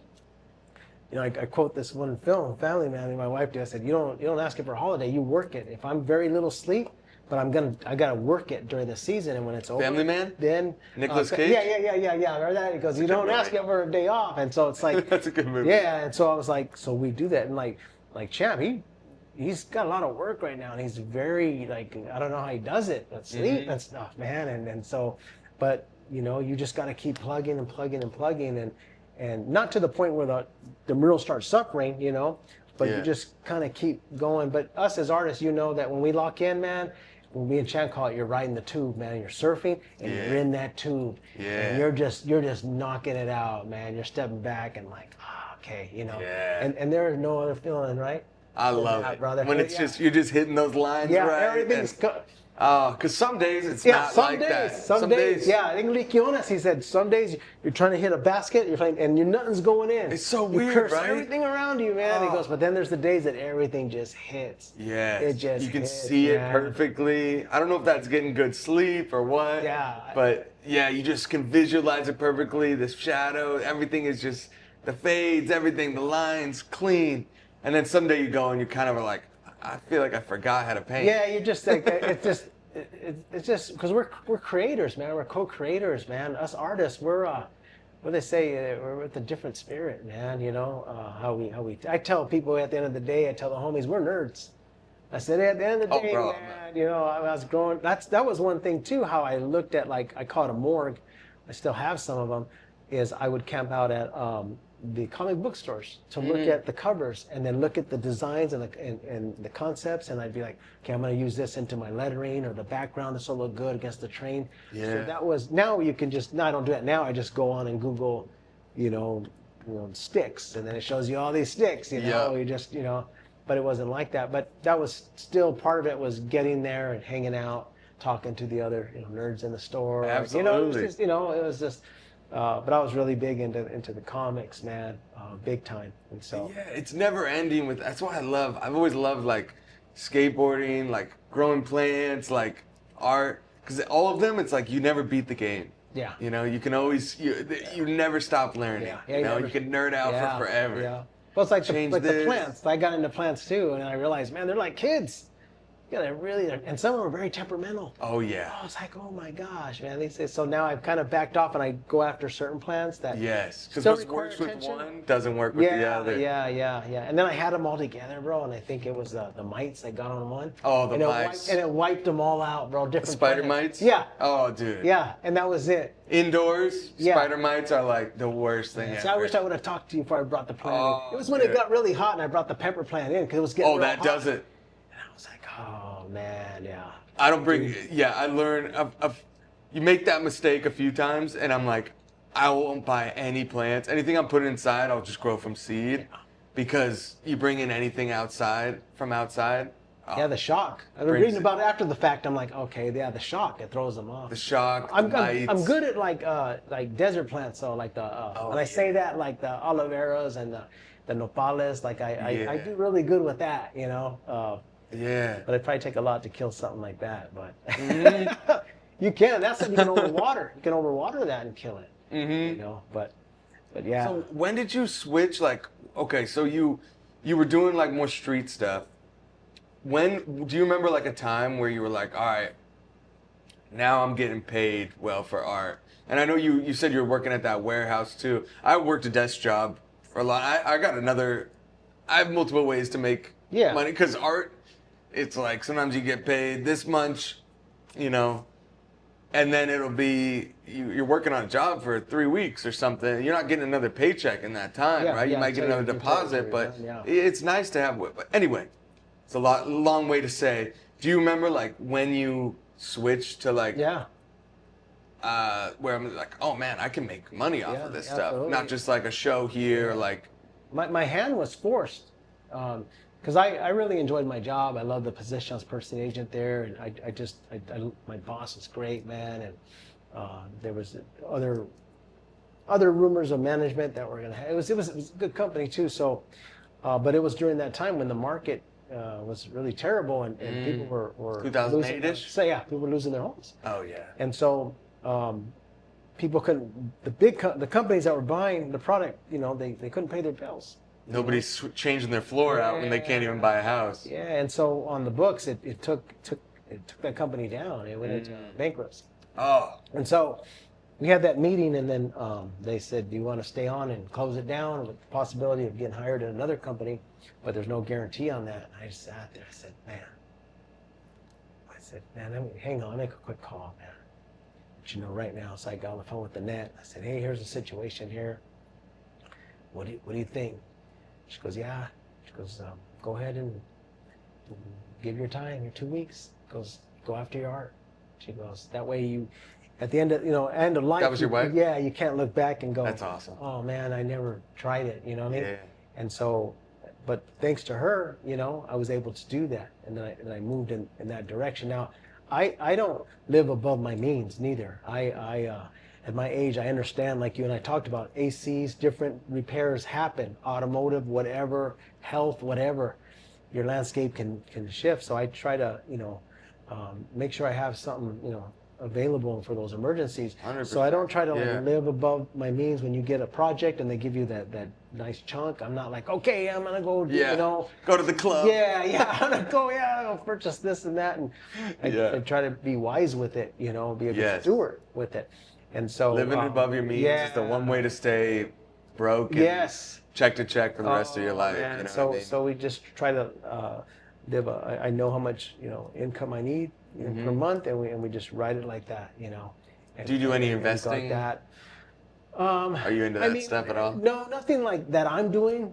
Yeah. Personally, like IRAs and stuff. I mean, I got it allocated where it should be, and they're doing their thing, you know. Yeah. But nothing that I'm on doing that. But you know, that's you're not on Robinhood or no, there's someone else that's throwing sports bets out there. I get an email and say, well, what do you want to do here? Like, I don't even ignore it. I just it's fine, man. Because then you're not into crypto. You see, the crypto. They're smoking that stuff now. No, is it? John Hamchek is smoking that stuff, man.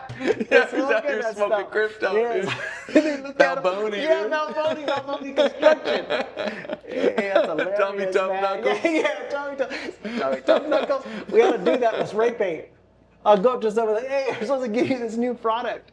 What's this? Dude, I don't know who's running this stuff out here. Oh, it's hilarious, man. That's hilarious. But you'll see like some of these reports where, you know, you have your 401ks and then it's like down. You know, something funky happens and you're like, oh my gosh. I don't even look at it. Yeah, it's like, yeah. But, you know. Set it and forget it. Yeah. But at my age, you know, I do think about that in the future and things that are needed and stuff. And if you're young and you're able to actually allocate some funds aside, I know it sounds cliche as something your parents tell you. No, it's good advice. But when you get down the road, man, you're going to be grateful. Grateful that you're able to and peace of mind. Yeah. Yeah. Because for your family, for you. Or health. Something could, you know, God forbid, man, something, our health can, something can go south, man, and it's the most valuable thing, asset is having good health, man. Yeah. You know, because when you can't, you know, like I had something going on here, and I'm an overthinker, so I had something going on here, like a pain, and my wife goes, she mentioned what it was, and I gotta go and get it x-rayed and check it out, and then all for them to say, no, it's just a temporary thing, you're fine. But I'm freaking out. That's my left hand. Is that your paint hand? My painting hand. Oh, you paint with your left hand? Yeah, I'm southpaw. And so, southpaw. Yeah, so I was like, but it went away. But I'm saying again to say that, but when you don't have it, you're like, oh, man.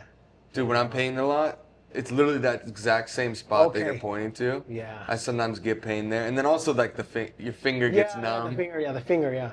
I'll send you a video of exercises on the hand. Yeah. Literally like right there. Yeah. Yeah, that's from us. Ooh. So you're thinking 43 years of, you know. Yeah, but you got Yeah. But but no, I also do like design work, digital design work, and using the work for different things that someone's asking for. So I'm trying to keep that open. You know what I mean? Yeah. Like I said, the large mural market, you know, it's different now. It's a different game. You know, been fortunate for what I've had, what I have, and what's upcoming. I'm very grateful for all that, and I don't take it with a grain of salt. I understand they can be gone tomorrow. You know. Sure. So I try to do that. But if I have to go to the workforce and dig a ditch, then I'll do it. You know, I'm not afraid of that type of work neither, you know. Do you apply? I don't know if my back will like it, but... Oh. As long as you got a good crew. Yeah. Do you apply to like art calls and stuff, or do you reach out to companies, or have you been doing it where people reach out to you, or like, without giving out your secret sauce? Don't give out any things you don't want to, but... I mean, the art calls are for everybody. Yeah, the art calls, I got zero luck with those. Yeah, the art calls, I'll it's so strange, Joe, because there's some that I go, oh, I'm a shoe-in for here. This is right up my alley, man. I got the examples, I've done some. That's when I don't even get an email back. Yeah, and then you're like, oh, you know, you don't get that one. And there's some that I see and I'm going, hey, no way. And then I'm just like, well, I'm just gonna apply. Yeah. And those will be the ones that I'll get. Oh, so okay. It's really... So you've got some art calls? Yeah, but I've been on the other end of reviewing submissions. Oh, and shoot. So did you do that with Rob? No, I didn't do that with Rob. Oh, okay. And so when you're looking at these, sometimes you can have someone who's... I think they try to be fair for as much as they can, but if you have a preference and you see an artist doing your preference, I'm just going to throw something out there. If you see... pink donuts. I'm just throwing that out there. Yep. And that's your thing. And Randy. You see someone with all, you know, just whatever, pink donuts, you know, I'm just throwing something goofy out there. Yeah. And they're like, oh, that's the one. So you never know. And then you see the outcomes and I'm going, that's interesting, but they had their reason. So, you know, but like my wife says, there's some they're not for you, you know, and is that how you got that one on Roosevelt? Or did they reach out to you? Because that spot... Because I'm sorry. No. You did that one in the front of like right at, what is that, 7th Street in Roosevelt, right on the corner there? Yeah, the one on the corner, that's Tato. But you did... Yeah, but we did the one... Okay, yeah, Champ on that same section, right? Champ and I did that, yeah. Okay. That was... just one down from Tato? Yeah. Okay, yeah. That was, they reached out and selected, you know. Dude, that's such a compliment. Yeah, but, you know, as you have good people in the right places, you know, that'll shine, you know, like, for this person to be good for it, or, you know, they were without getting too much into that, but it's a perfect spot. I was very honored because, and the thing was, is that area, that was the Garfield neighborhood, is not far from there, and my grandmother, my aunts, they all lived out there. So in the 70s, I saw all that. We'd ride bikes all through there, so we saw that whole change, that, you know. And so to paint there it tied into the Roosevelt because of the family ties that were involved in that. Yeah. To do that. And so, and then there's a group of people that chant like a crowd, and those are people that we know. Oh. Like you'll see Breeze, you'll see Mike Goodwin in there, the guy with the bass, Tato. Yeah, because these are his grand uncles, and if you look, there's different. Like, he did so people, sick. But those people were involved in that Roosevelt role, like Amy and Mike and Ken. They had the Provis Gallery, and that was like right near there. It was like the gallery, you know, and then the Lost Leaf, of course, and so there were people that were involved in that whole journey of what it is. You know what I mean? That's so sick. And so. So it gives meaning to the mural. Yeah, it gives meaning to it. Yeah. And I think there's a message on the floor. They had carved into it. They put a message, and I think it was something on the effect where I put, "This is a place where you live, you celebrate, and also, you know, when it's time for you to go, you pass, but you leave a memory behind." You know. That's so dope. And so, yeah, that was very grateful for that. You know, to be part of that. Yeah. But yeah, you know. Just going forward and something that my granddaughter can look. Hey, that's my Alba. That's my grandfather right there. You know what I mean? And is that?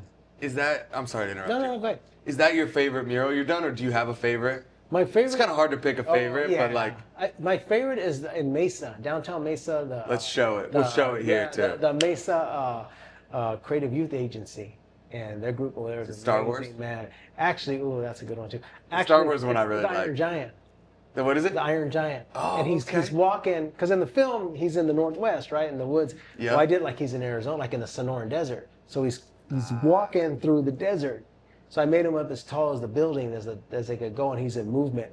Ooh, how big is it? Oh, man, I think it's like, it's a maybe like a 26-foot pitch up on there. But it's good size. It's right where the Mesa Convention Center is. Like when you're going in, you just turn around and you'll see it. It's on there. But that's my favorite. I like that because I'm into like robots. I love painting robots. Man. Yeah. And so yeah, that's. What do you think about the AI robots that are painting? Have you seen those? Oh man, yeah.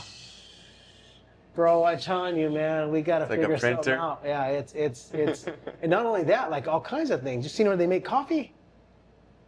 And they'll put a picture of you with the phone of a picture of you on it. Yes. It's like it's incredible, man. I saw one the other day. This guy, you know, like those guys that you see out in like Venice Beach, whatever, or at Disneyland. They're like, let me draw a quick picture of you and your wife, or whatever. Do a quick sketch, like a character artist. Yeah. I saw they had a robot like that. You just stood in front of this camera. They took a picture, and then it drew you in front of. At least at this one, I think it was in front of. Shoot, I forget exactly where it was at, but it was in front of like this monument, and so they drew the monument in there, and they drew you, and it was just a robot that, it's crazy. But I always think, I tried the optimist in me. Now, who knows? But the optimist in me says like, the more things are touched by robots, the more value human touch will have.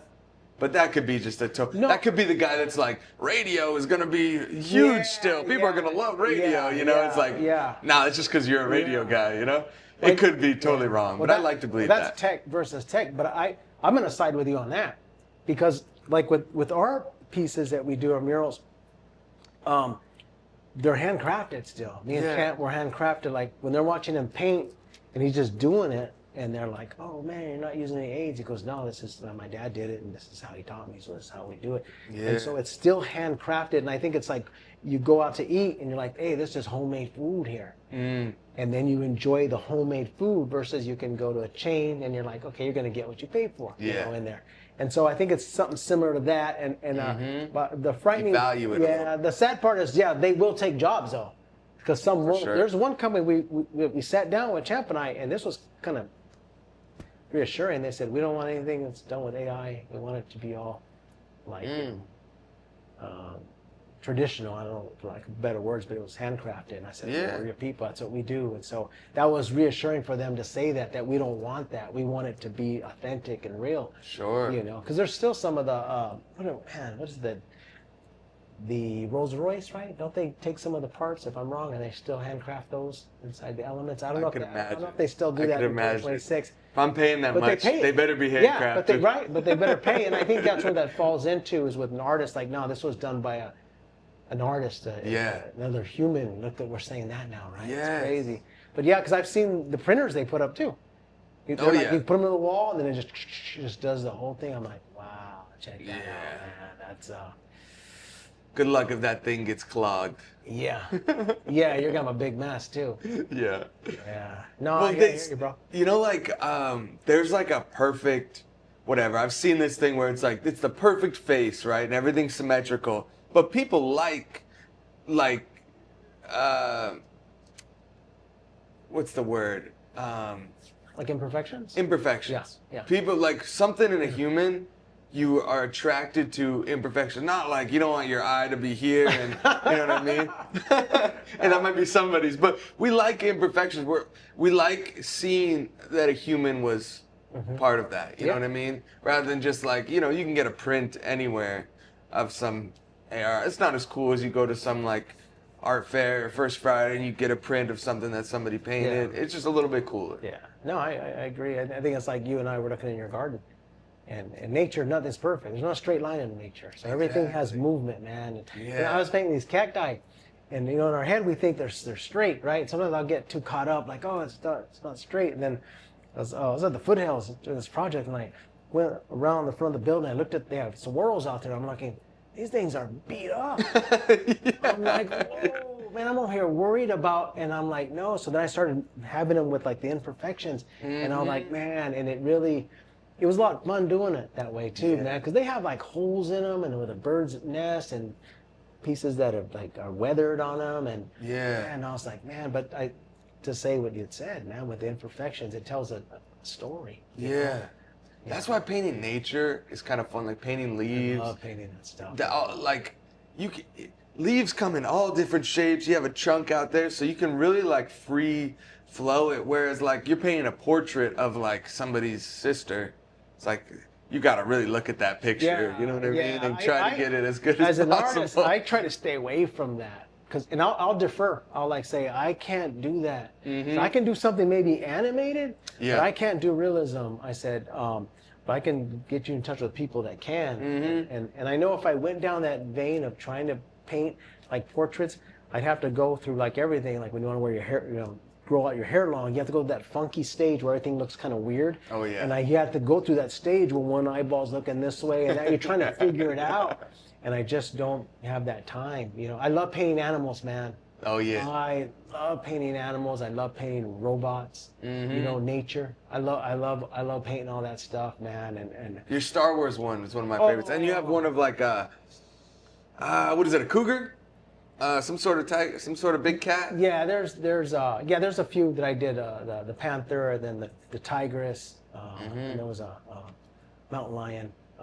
Cat. I like painting animals, man. But yeah, the Star Wars, that was, I mean, the one that I think you saw was the one in Tucson. Champ was involved in with me. Champ's my fourth quarter Frank, man. Like he bites off a lot, man. And I'm the guy. I need foundation, make sure we're ducks in a row and all that. And then I was saying, you sure we can accomplish this? Yeah, we'll be good, Dad. We'll be good, Dad. You know, and we got rained out one day, so you lost one day, and that was only like I think a 3 or 4 day event, because it was a parking lot, and then they had to reopen the parking lot so cars could park in there. So you had to do that full thing? Yeah. So it was like 3 to 4 days, and then one day got rained out. Oh no. And so it was late, and we're painting, and then he just like came in. I don't know if he took an energy drink or what, but he went in and he just started, like that foreground, that was him. He started knocking all that out. Cause I did the 2 Imperial Walkers up on the top with our names on it. Yeah. And he just started knocking all that out like quick. Nice. And he had his stuff like outlined, like sketched, like a cartoonist does. Yeah. And I said, hey, is that I gotta look. He goes, just trust me. And so then he started shading it like a clay. And I was like, okay, I was doing Ahsoka, and there was like more little Jedis like that, man. And he's not even using a stencil tip. He's using like just that fat cap. He's using that and doing it with that. Yeah, these things are like little armies coming through and stuff. And so little stuff with spray paint. We were all looking, and then some of the other boys, it was like an art fest, and they came over and said, "Hey man, your boy, man, you taught him right." I said, "I didn't teach him that." I said, "Man, hey, he's out painting me, you know." He's just like, it's like, but that was a cool event, man, and I was really grateful to be part of that and to paint with him, you know. Yeah. Like I said, we don't paint as much anymore because he's got his own thing, and that's what we want. Yeah. You know, and I got my own thing, and so, sometimes I'm looking on his plate like, "Hey, you need any help?" But I tell him, I said, "If you don't need help, don't even look at me. Just, you know, just provide for your family, you know." How cool is, like, that's such a cool thing to, like, your son to follow and do a similar thing. I feel like for most dads, that's like, I don't know. You want your son to do what they want to do, but if they happen to follow what you were doing, that's pretty awesome. Yeah, it is a whole different vibe. It's like our conversations, and sometimes my wife goes, "God, can you guys not talk that right now?" You know, it's like, you know, and then we're talking about all kinds of different things. Yeah, we're just like looking at art, and him and Christian's little brother, they have different conversations because they're all about, like, I don't know all the animation things that are happening right now, and they have their own dialogue, and they talk about games and all this stuff. Oh, yeah. That's pretty cool, but you know, what Champ and I talk about, what me and Christian talk about, is two different subjects. You know. So when, I'm sorry to no, interrupt you there. No, go ahead. When did you get? So you were kind of doing like the graffiti stuff. We kind of went to like what, the mid '90s. When did you get like when did you meet, like? And I'm only naming guys that like I personally know, but like when did you meet like Tato, Lalo, Spock? Okay. Rob, like, when did you meet those guys? Those,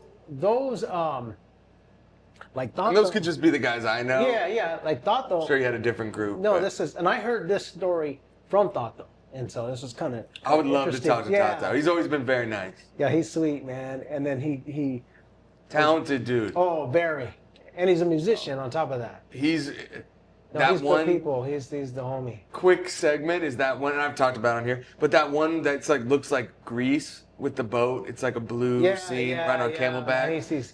That's one of my top mirrors. I just love that. He's a talented. We were painting at the Pepperton. Yeah. He was painting on one side, I was on the other side, and then that's right. We had a conversation, and he said, he goes, "You were painting years back at 7th Avenue in Baseline, South Phoenix, because you were painting." He goes, "I rode up on my bike." He goes, "How old were you?" He goes, "I was about 9 or 10. Oh, he rode up, and he goes, "Man, we just watched you, man." And then I said, "Was I good to you?" He goes, "Yeah, you're cool." Dude, that's a good feeling. You're inspired. So that was like that, like because you know I'm older than I look, you know. And then with Lalo, they were at I was in. Because you look like, honestly, like late 30s. Oh, God bless you, man. I love this guy. And so, bro, you said you like don't eat meat and stuff or whatever. Bro, whatever you're doing, I need to get on your plan. No, thank you, bro. Thank you. Because I'm like, wait, because I don't know what Tato's age is, but I'm like, wait, he was a kid when you were painting, and I'm just doing the math. Oh yeah, no, doing that like meme of like the math. Yeah, all the little things go in the equation. The scientists. and Lalo, I think they were at Tempe High, and they would walk over to this place, the Dusters, that was like where I was painting. It was with Coma, me Crayon and them, and so they had seen our work there, and I would write with one kid, Cancer there, Juan, and Juan went to school with them. So I think that's how they saw my work at that point. Gotcha. And us initially meeting, I fail to remember who connected us with that, but I going back and remembering all that, I don't remember that connection was, but Lalo's, he's been good people. They've always been super sweet with Champ, man, and he's a genuine soul, man. I'm grateful to call him a friend. Spock I met later, way later. There was someone writing Spock, and I saw it on social media, and I was like, this guy's really good, and then it was a show in Phoenix. I don't know if it was misconstrued and had a gallery there. And we went, and they said some Spock. And so I was like, hey, you're Spock. And so this kid, and Champ was with me. The guy goes, yeah, man. And we were like, oh, man, I want to meet you. I'm in talented work. That's a good piece there. And then that wasn't even him. That was somebody else. I guess it was two Spocks. Two Spocks. And then I ended up meeting Spock down the road I think through his brother. And so, and Champ's more in tune with that because he's more out there. I stay home and Netflix with my wife, you know, like when I'm not painting. That's a good life. Yeah, that's how I heard it, you know. No complaints there. And so I connected with Spock, and same thing, man. They've just been sweet people that and Robert, I remember seeing his work before I met Robert, and it was at one of the when they used to do Art House. Close to it. It was not Art House. It was when they would take the deck. I still call it the Deck Park Tunnel. There's that park, Hans Park, I think it is. Park, okay. And they used to do an annual, and they still do it now, but it was the annual art thing that they did. Oh, really? Under that? Up on top, actually, up on top of the park. By the Pemberton, in that park right there, I think it was there. And so then. Oh, weird! I've never been to that. Yeah, they have like once a year, and so. Oh, okay. He was painting like next to me. It was, and it was myself, Champ, and Sylvia, a girl from New York, a good friend of ours. And then I said, hey, I introduced myself because I was fond of his work, man. So I'm going to tell you because, you know, so I said, hey, man, I appreciate your work. And then from there, we just hit it off. It's a good friendship, man, you know. And was that it? Was that the only? Did you? Well, like, were there any guys, like, who were you, are there guys around here that you're, like, close with? Or did you kind of, like, I'm married, I got kids, I'm going to do my own thing, and kind of, like, you know, once you have that's enough on your plate to not be like, I'm hanging out every Friday night, drinking beers and whatever, you know what I mean? I can't do as much, like, go hang out and stuff, you know? When there is an event, and my wife will encourage, like, you got to go. You gotta still be connected, you know? Yeah. And, but there are a group of artists that I do consider friends. There's really good people. Breeze. You know, Breeze. I still gotta meet Breeze. I never met him. Breeze, I've heard him like 3 or 4 times on this show. Breeze is good people. Miles I love Douglas, his work of course, man. There's that. And who was that? Miles Douglas, Apache Skates. Oh, okay. Yeah. He's got his work like in Zoomies and I'll forward you his info, man. Okay, I gotta check it out. Yeah. He's and then like Vice, you know, he's the tattooist. Mm-hmm. I've known them for such a long time. I was the older guy and they were younger, but we kept that friendship, you know. With that, of course, Tato, you know. Yeah. I think we already talked about like Lalo, and I if I'm not forgetting anybody, because it's not that you're lesser than that, it's just my memory. Totally. But I got like, you know, really good friends long distance that I communicate with, you know. There's a Killer KA, man, from New York, and he's a good friend, man, of mine, you know. Heck yeah. And some of the other artists that I communicate with, and they've been really good to me, you know.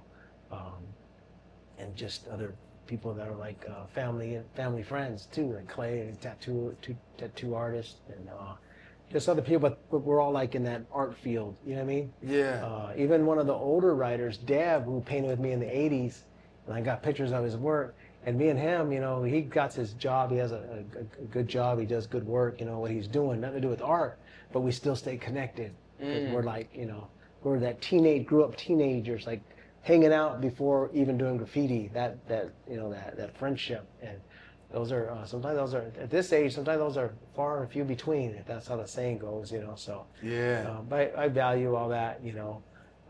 You have any crazy stories like that are worth mentioning, or things like that you're like, this is like a moment, I need to like get this out, this is like something people should know? I do, but not on camera. But yeah, I got them, man. I got them. Some things are not meant for the camera. Sure, he's got them. Yeah. Anything like we missed with those? I'm just grateful to be here. You know, I'm just grateful to be here, man.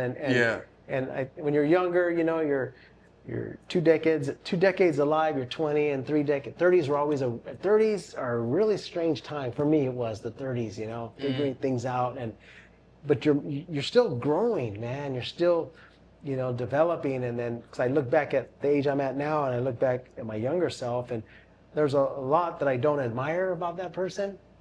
But there are some qualities I do admire about him, you know. But I think it's just through experience and falling down and getting back up, and falling down and getting back up, and figuring things out. And the big one for me is, you know, is loving people, man. You know, they can make it very complicated out there. And I know it sounds very cliche as when people talk about that, but you know, to truly stop and to be kind to somebody and give a good word and just be like a good person, like you exercised the day I met you. you were like, you weren't talking about no scriptures. You were living, dude. You were like being kind in your life, and that's what it's about. It's like, yeah, you can quote scripture, do this and that, but man, how are you living, man? That's the biggest like impressions and footsteps is what you do with your life and loving people, man. And so, you know, that's where I'm at right now. And when I do business, I do treat people good, and then, you know, people call you back. They were good to work with. That's funny because when I text, I go, I'm probably about 15 minutes early. That's the old man in me. That's like me, like, hey, I want to be 15 minutes early. And so, but my dad's like, if you're late, you're supposed to be already late, you know. Yep. Or if you're early, rather, I think I screwed that up. But no, like if you're not 5 minutes late, or 5 minutes early, you're late. You're late, yeah. And so I jumped on the freeway, and sure enough, on that 51 coming up, it goes down to 2 lanes. So dude, I could see on my car, it said, I got stuck in that. It said 45 minutes, and then it went to 50 minutes, and then 55. So I was like 5 minutes before. But dude, I was trying to buffer. Like, yeah, just get a little buffer in case something happened, you know? Hey, dude, no stress at all. I'm like a king of, I try to be on time with like my work stuff, but my friends know I'm a notorious late guy, which is a horrible quality. At least you're honest. Horrible quality of me. But no, you were perfect. I think you were even here before the time when we said. Yeah, so. Like 5 minutes. But it's like with Champ too, you know, he's my fourth quarter Frank, because he may not be on time and he drives me crazy, but he'll stay late. He'll stay. Fourth quarter Frank. Yeah, I had him come in for a project. I go, I just need 24 hours. And he goes, all right. And he came and he worked it, and he had to get going. And I said, he goes, Dad, I wish I could stay and just finish this thing. I know he would, because he's fast. And I said, no, I got it from here. Just need your help, you know. And then he was gone. He was good. Nice. I'm excited. I hope I can have Champ on here. Yeah, you should. Yeah. Because you get a different perspective, you know, and that, and you know, just again with my age and how my thinking is now, it's very definitely different, you know. But it's again, it's good to see, like, kind of, there are some good things, you know. It's hard to see the good right now. It really is, man. But look, there still is, man. Yeah. It's gotta, especially online, you see so much like negativity like sells, and negativity gets clicks. So often you look online and it's like negative. But then you go like, if you didn't have, I always think about this, because it's so addictive and it's so attractive to have the phone. But if you just put it away for a month, and you just went out and did your daily life, you would hardly think about all the stuff that you're seeing. And not that that's, like, obviously a lot of that stuff is happening. Sure. But like, it's really, it dramatizes it. It really amplifies it to see this is happening here and all the, you know what I mean? Where a lot of people are genuinely better than what you see online. When we're talking about this subject, is that with the whole click thing that, you know, with social media, they'll post something that's a lie, and they know it's a lie, and I'm going to get into this in a minute, and just to get all that reaction, because then they get paid for that. Oh yeah. And I saw one, and don't worry, I'm not going to get too deep here, but it was like a McDonald's Happy Meal, and they opened it up, and it had this amazing, like, Nightmare Before Christmas jewelry. It was like crazy, and I was like, whoa, man, when's that coming out? So people were all liking and loving, and everybody was writing, excited about it. It wasn't true. So I told my wife, I go, now it's about promoting falsehood to get some type of, what would it profit a man to gain the whole world, to lose his soul? Like, at what cost does truth get thrown out? And it's like, man, this is what we're eating now, and I'm saying that in the sense of what we're consuming, you know. Yes. And it's sad, you know. Even some of the stuff on both sides of the field, when I'll see something, I'm like, I gotta fact check that, see if that's really. Oh yeah. You know, not that I don't believe it, because it's just crazy right now, but I gotta still, like. Yes, I told you. I go, it's one thing I read. I don't know, you know, confirm the source, but. Totally.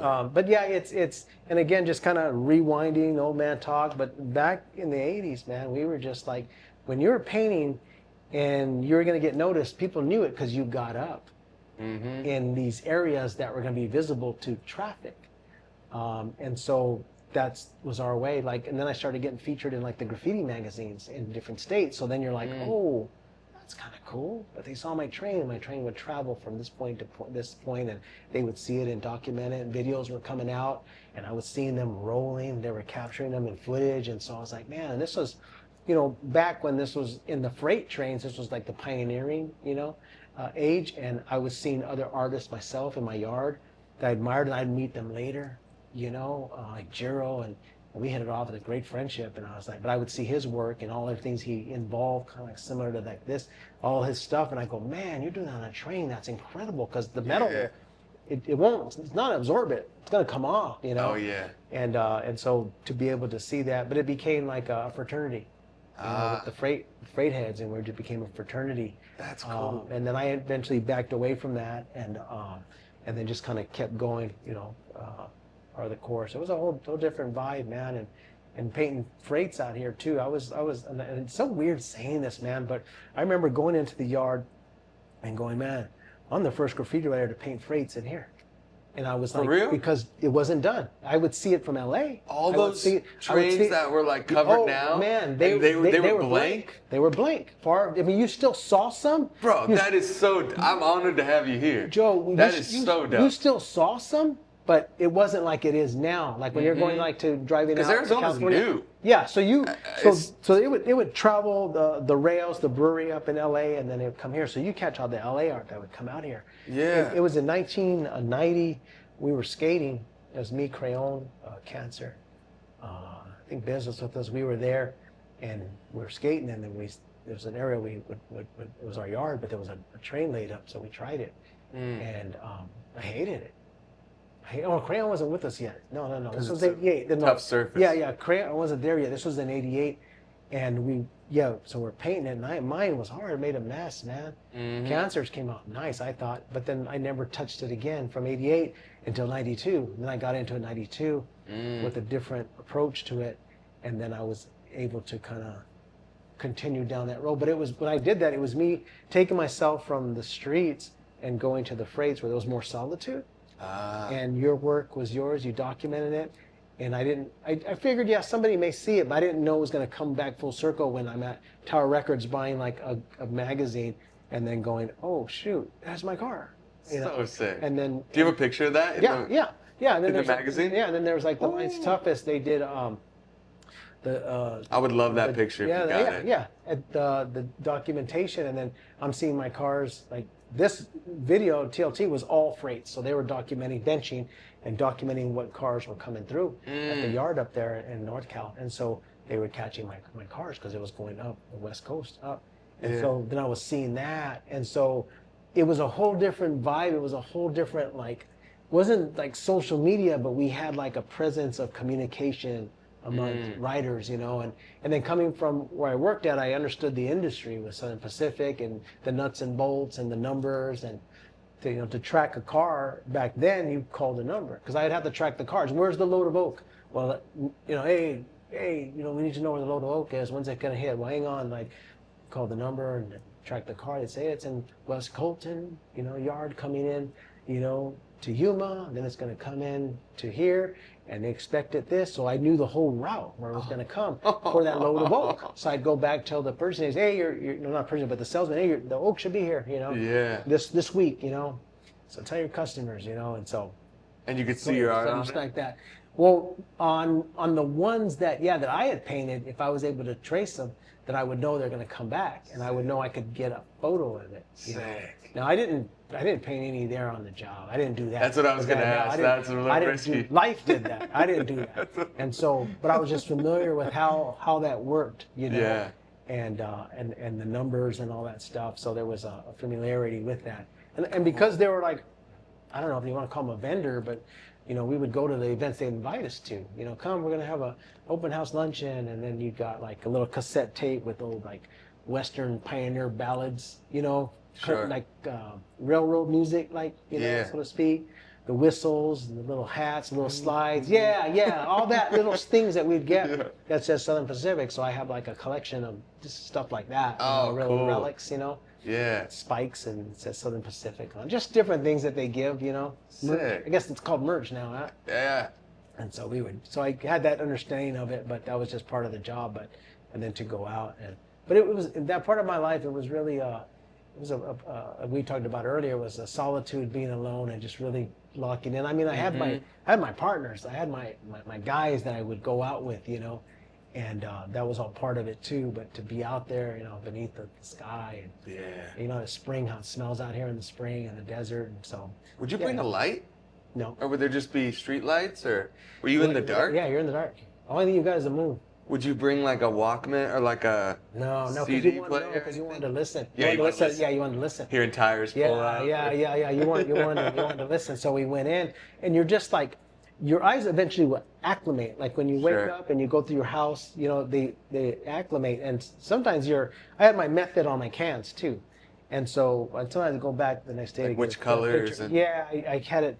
Different things that I would do to the can, so I knew. Yeah. And then sometimes I grabbed the wrong can, I didn't know it. And the next day I'm looking, going, oh, I used dark blue instead of black on that. That was supposed to be like, and I'm like, oh, but that came out nice. And so, right, happy mistakes, right? Yeah. Bob Ross. And so I'm like, baby. I'm like, oh, that kind of worked, And so I'm like, yeah. So it was just kind of the adventure of it, Yeah. So, dude, you've been doing this stuff, like, you're as, like, seasoned in this, in like the graffiti world and then to the mural world. Like, what do you think, and this might be a salacious comment or question, but like you being in the mural world, there is a little bit of like cool factor if you're like, I was a graffiti guy too. What do you think about the guys that you're like, there's no way to, they might be lying about that? I can't control their narrative. Yeah. And because I never, I've grew up at the skate park drawing on stuff. I'm never like gonna lie about stuff. I wasn't bombing trains. I wasn't like in the streets graffitiing. I just stay out of that world. You know what I mean? Like, I think it's awesome, but I'm not gonna lie about it. But you come across that. Yeah, and as a guy that's in it, I'm wondering your thoughts about it. Yeah, I'm just like, I can't control their narrative. Sure. And I'm like, well, if that's your truth, that's your truth.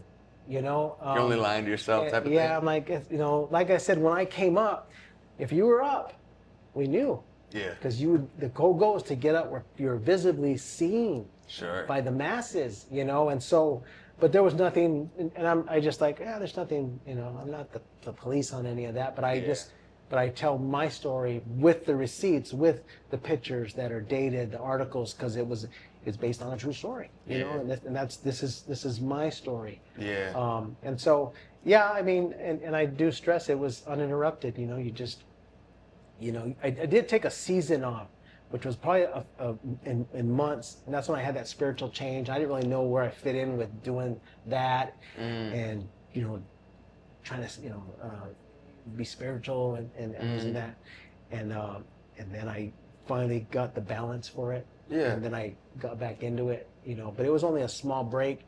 But it's a gift that God gave us as artists, man. Absolutely. He's the only one. All good gifts come from above. It was the gift from Him, so we're using it. Because like I said, the scene isn't what it is now.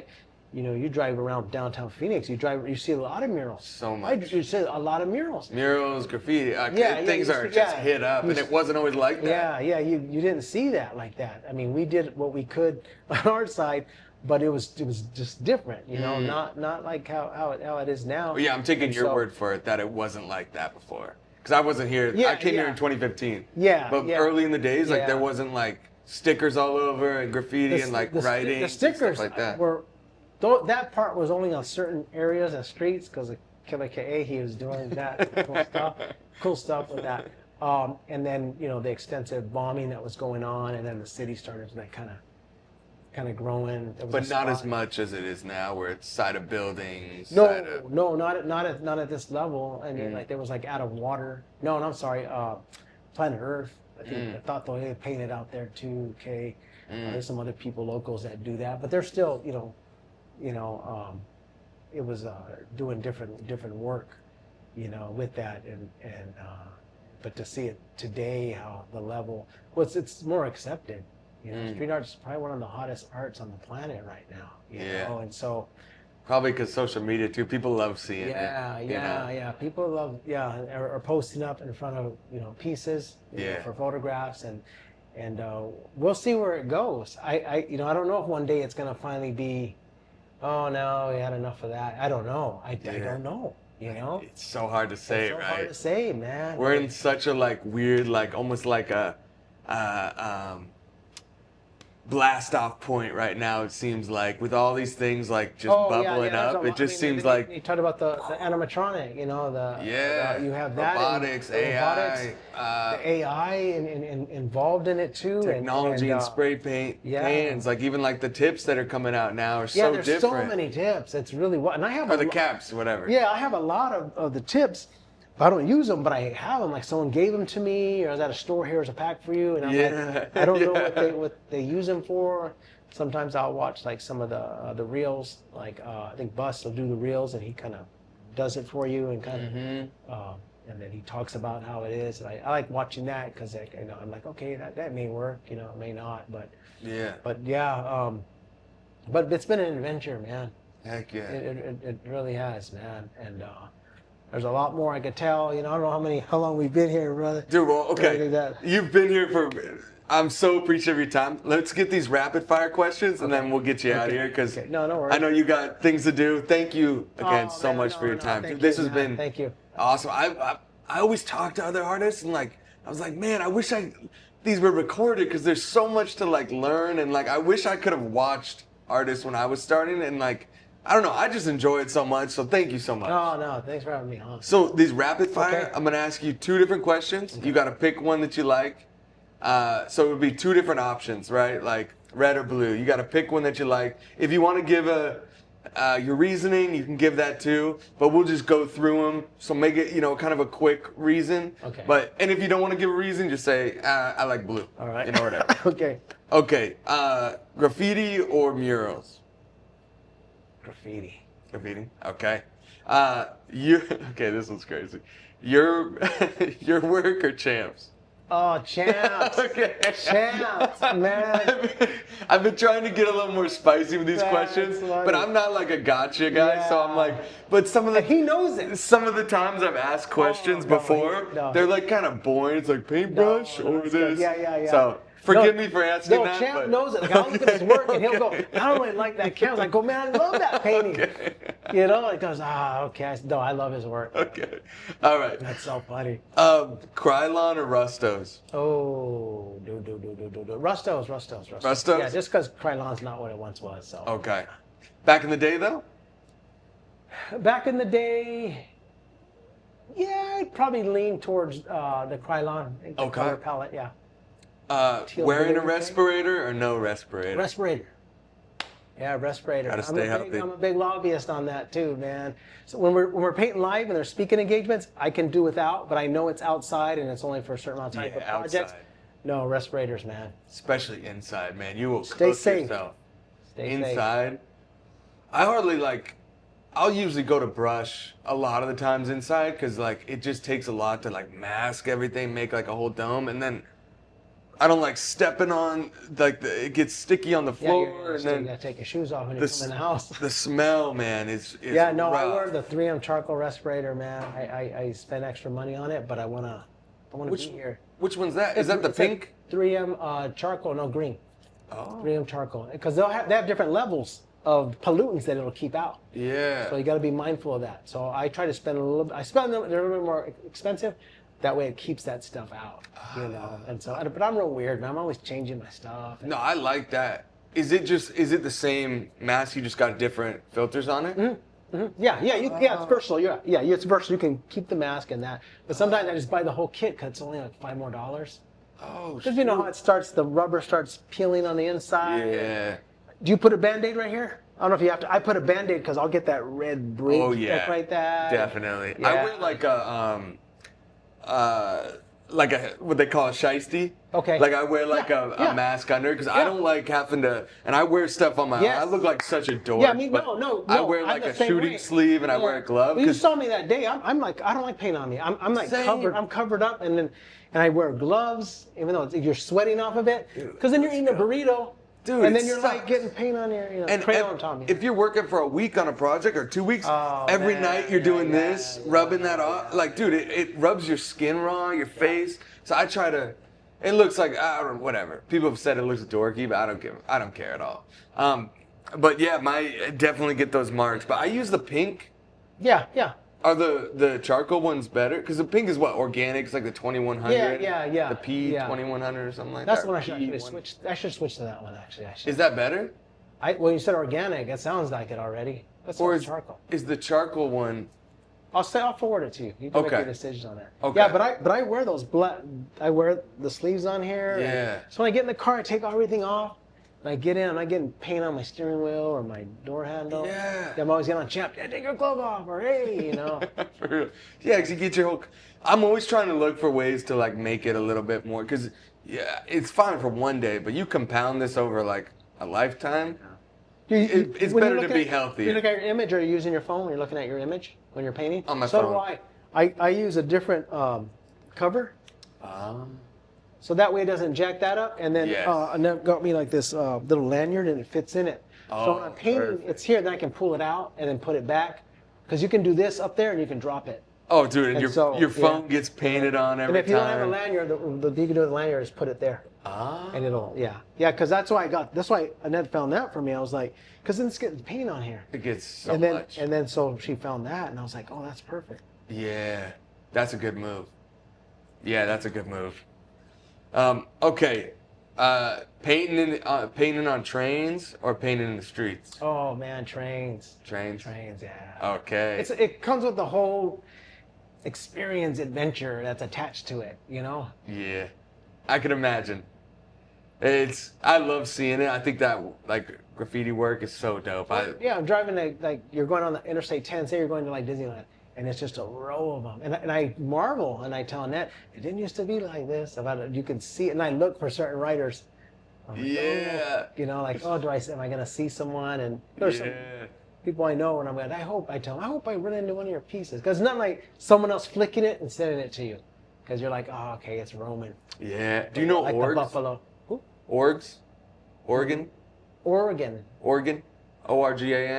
He's a guy out here. No. He does a lot of trains and stuff. Yeah, he's cool. Yeah, I regret that I don't. I'll have to look him up. He's a cool dude. Okay. But I just drove back from California like a week or so ago, and I just saw so many. I'm like, dude, that's so sick. Yeah, and it's a whole rolling art gallery. Yeah. Okay, portraits or scenery? Scenery. Scenery? Yeah, All right. Yeah, I love scenery. Social media existing or no social media? So if you could choose like magic wand, no social media, bring it back, or just have it for the good and the bad? That's tough, man, because you and I both know as artists with social media, it's like a free commercial that we'd see on TV. So social media, using it correctly. Yeah, I'd have to say so too. You know? I'd have to say so too. There's the negatives of it, but like, at least we don't have to like beg a gallery to like show our work, just to have somebody. What they look at their social media, they look at our accounts. Yeah. They want to see what you're doing. It's easy. Yep. I got a website, but if you go to my IG, everything's live. It's recent, you know. Yeah. And so they're like, so they go check that out. But 100%. Yeah. Okay. Live painting or painting alone? Ooh, that's tough. Oh, I'm gonna do this. I'd probably be the only one I'll answer this way. I have to say both. Both? Okay. Yeah. Okay. We usually would take a shot for that, but we're not drinking. Yeah, shoot, yeah. Shot of water. Shot of whiskey. Yeah, there's got whiskey in this, man. There's whiskey sours. Yeah. There's moonshine in there. Those dark whiskey sours. Once upon a time in Hollywood. Whiskey sours. Okay, AI existing or no AI? So that's for its good and for the bad. No AI. No AI. Look at me. Okay. Those flying machines. Okay. I love it. Dude, I love it. Okay, anything, I know anything that like looking back that you would give advice to yourself, or that maybe you would give advice to another artist that maybe is struggling or new, just like maybe it could be a few things or just one thing.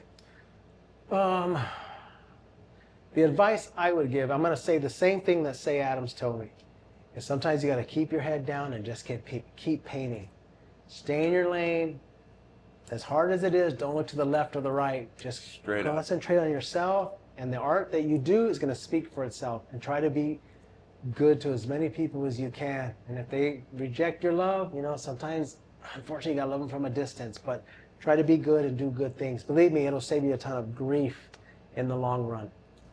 Blessings of abundance. Dude, couldn't have said it any better. I think that's like incredible advice to any artist. No, to be honest, it's a hard pill. Especially with Instagram, you see somebody, you're like, dude, that's so much better than mine. You know, or like, oh, this person got that job that I want.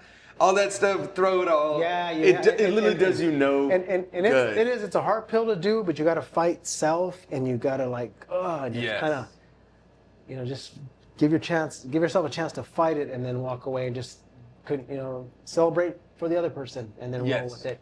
Because you'll get what's coming your way. You'll get it, you know. But 100%. Okay, anything you want to like promote? Any other murals? Anything you want to show here? Anything coming up or? Right now, currently got some work showing at the Tempe History Museum. Until late September. Is there a link we can throw up? I'll throw one up there. Yeah. It's, cool. Through the Tempe History Museum. Marco curated that show along with another individual. I failed to remember their name. Forgive me on that. But it's the promotion of the Runfly exhibit. So the lowrider history, which is really cool. So they have different artwork in there as well as the vehicles and the history of lowrider and lowrider magazine. So a good one. Dude, I'm burping. So sick. Yeah. Such. I do. My dude. Thank you. Thank you, man. Thank you so much. This has been the Smokey Joe Show. We're out. There he is.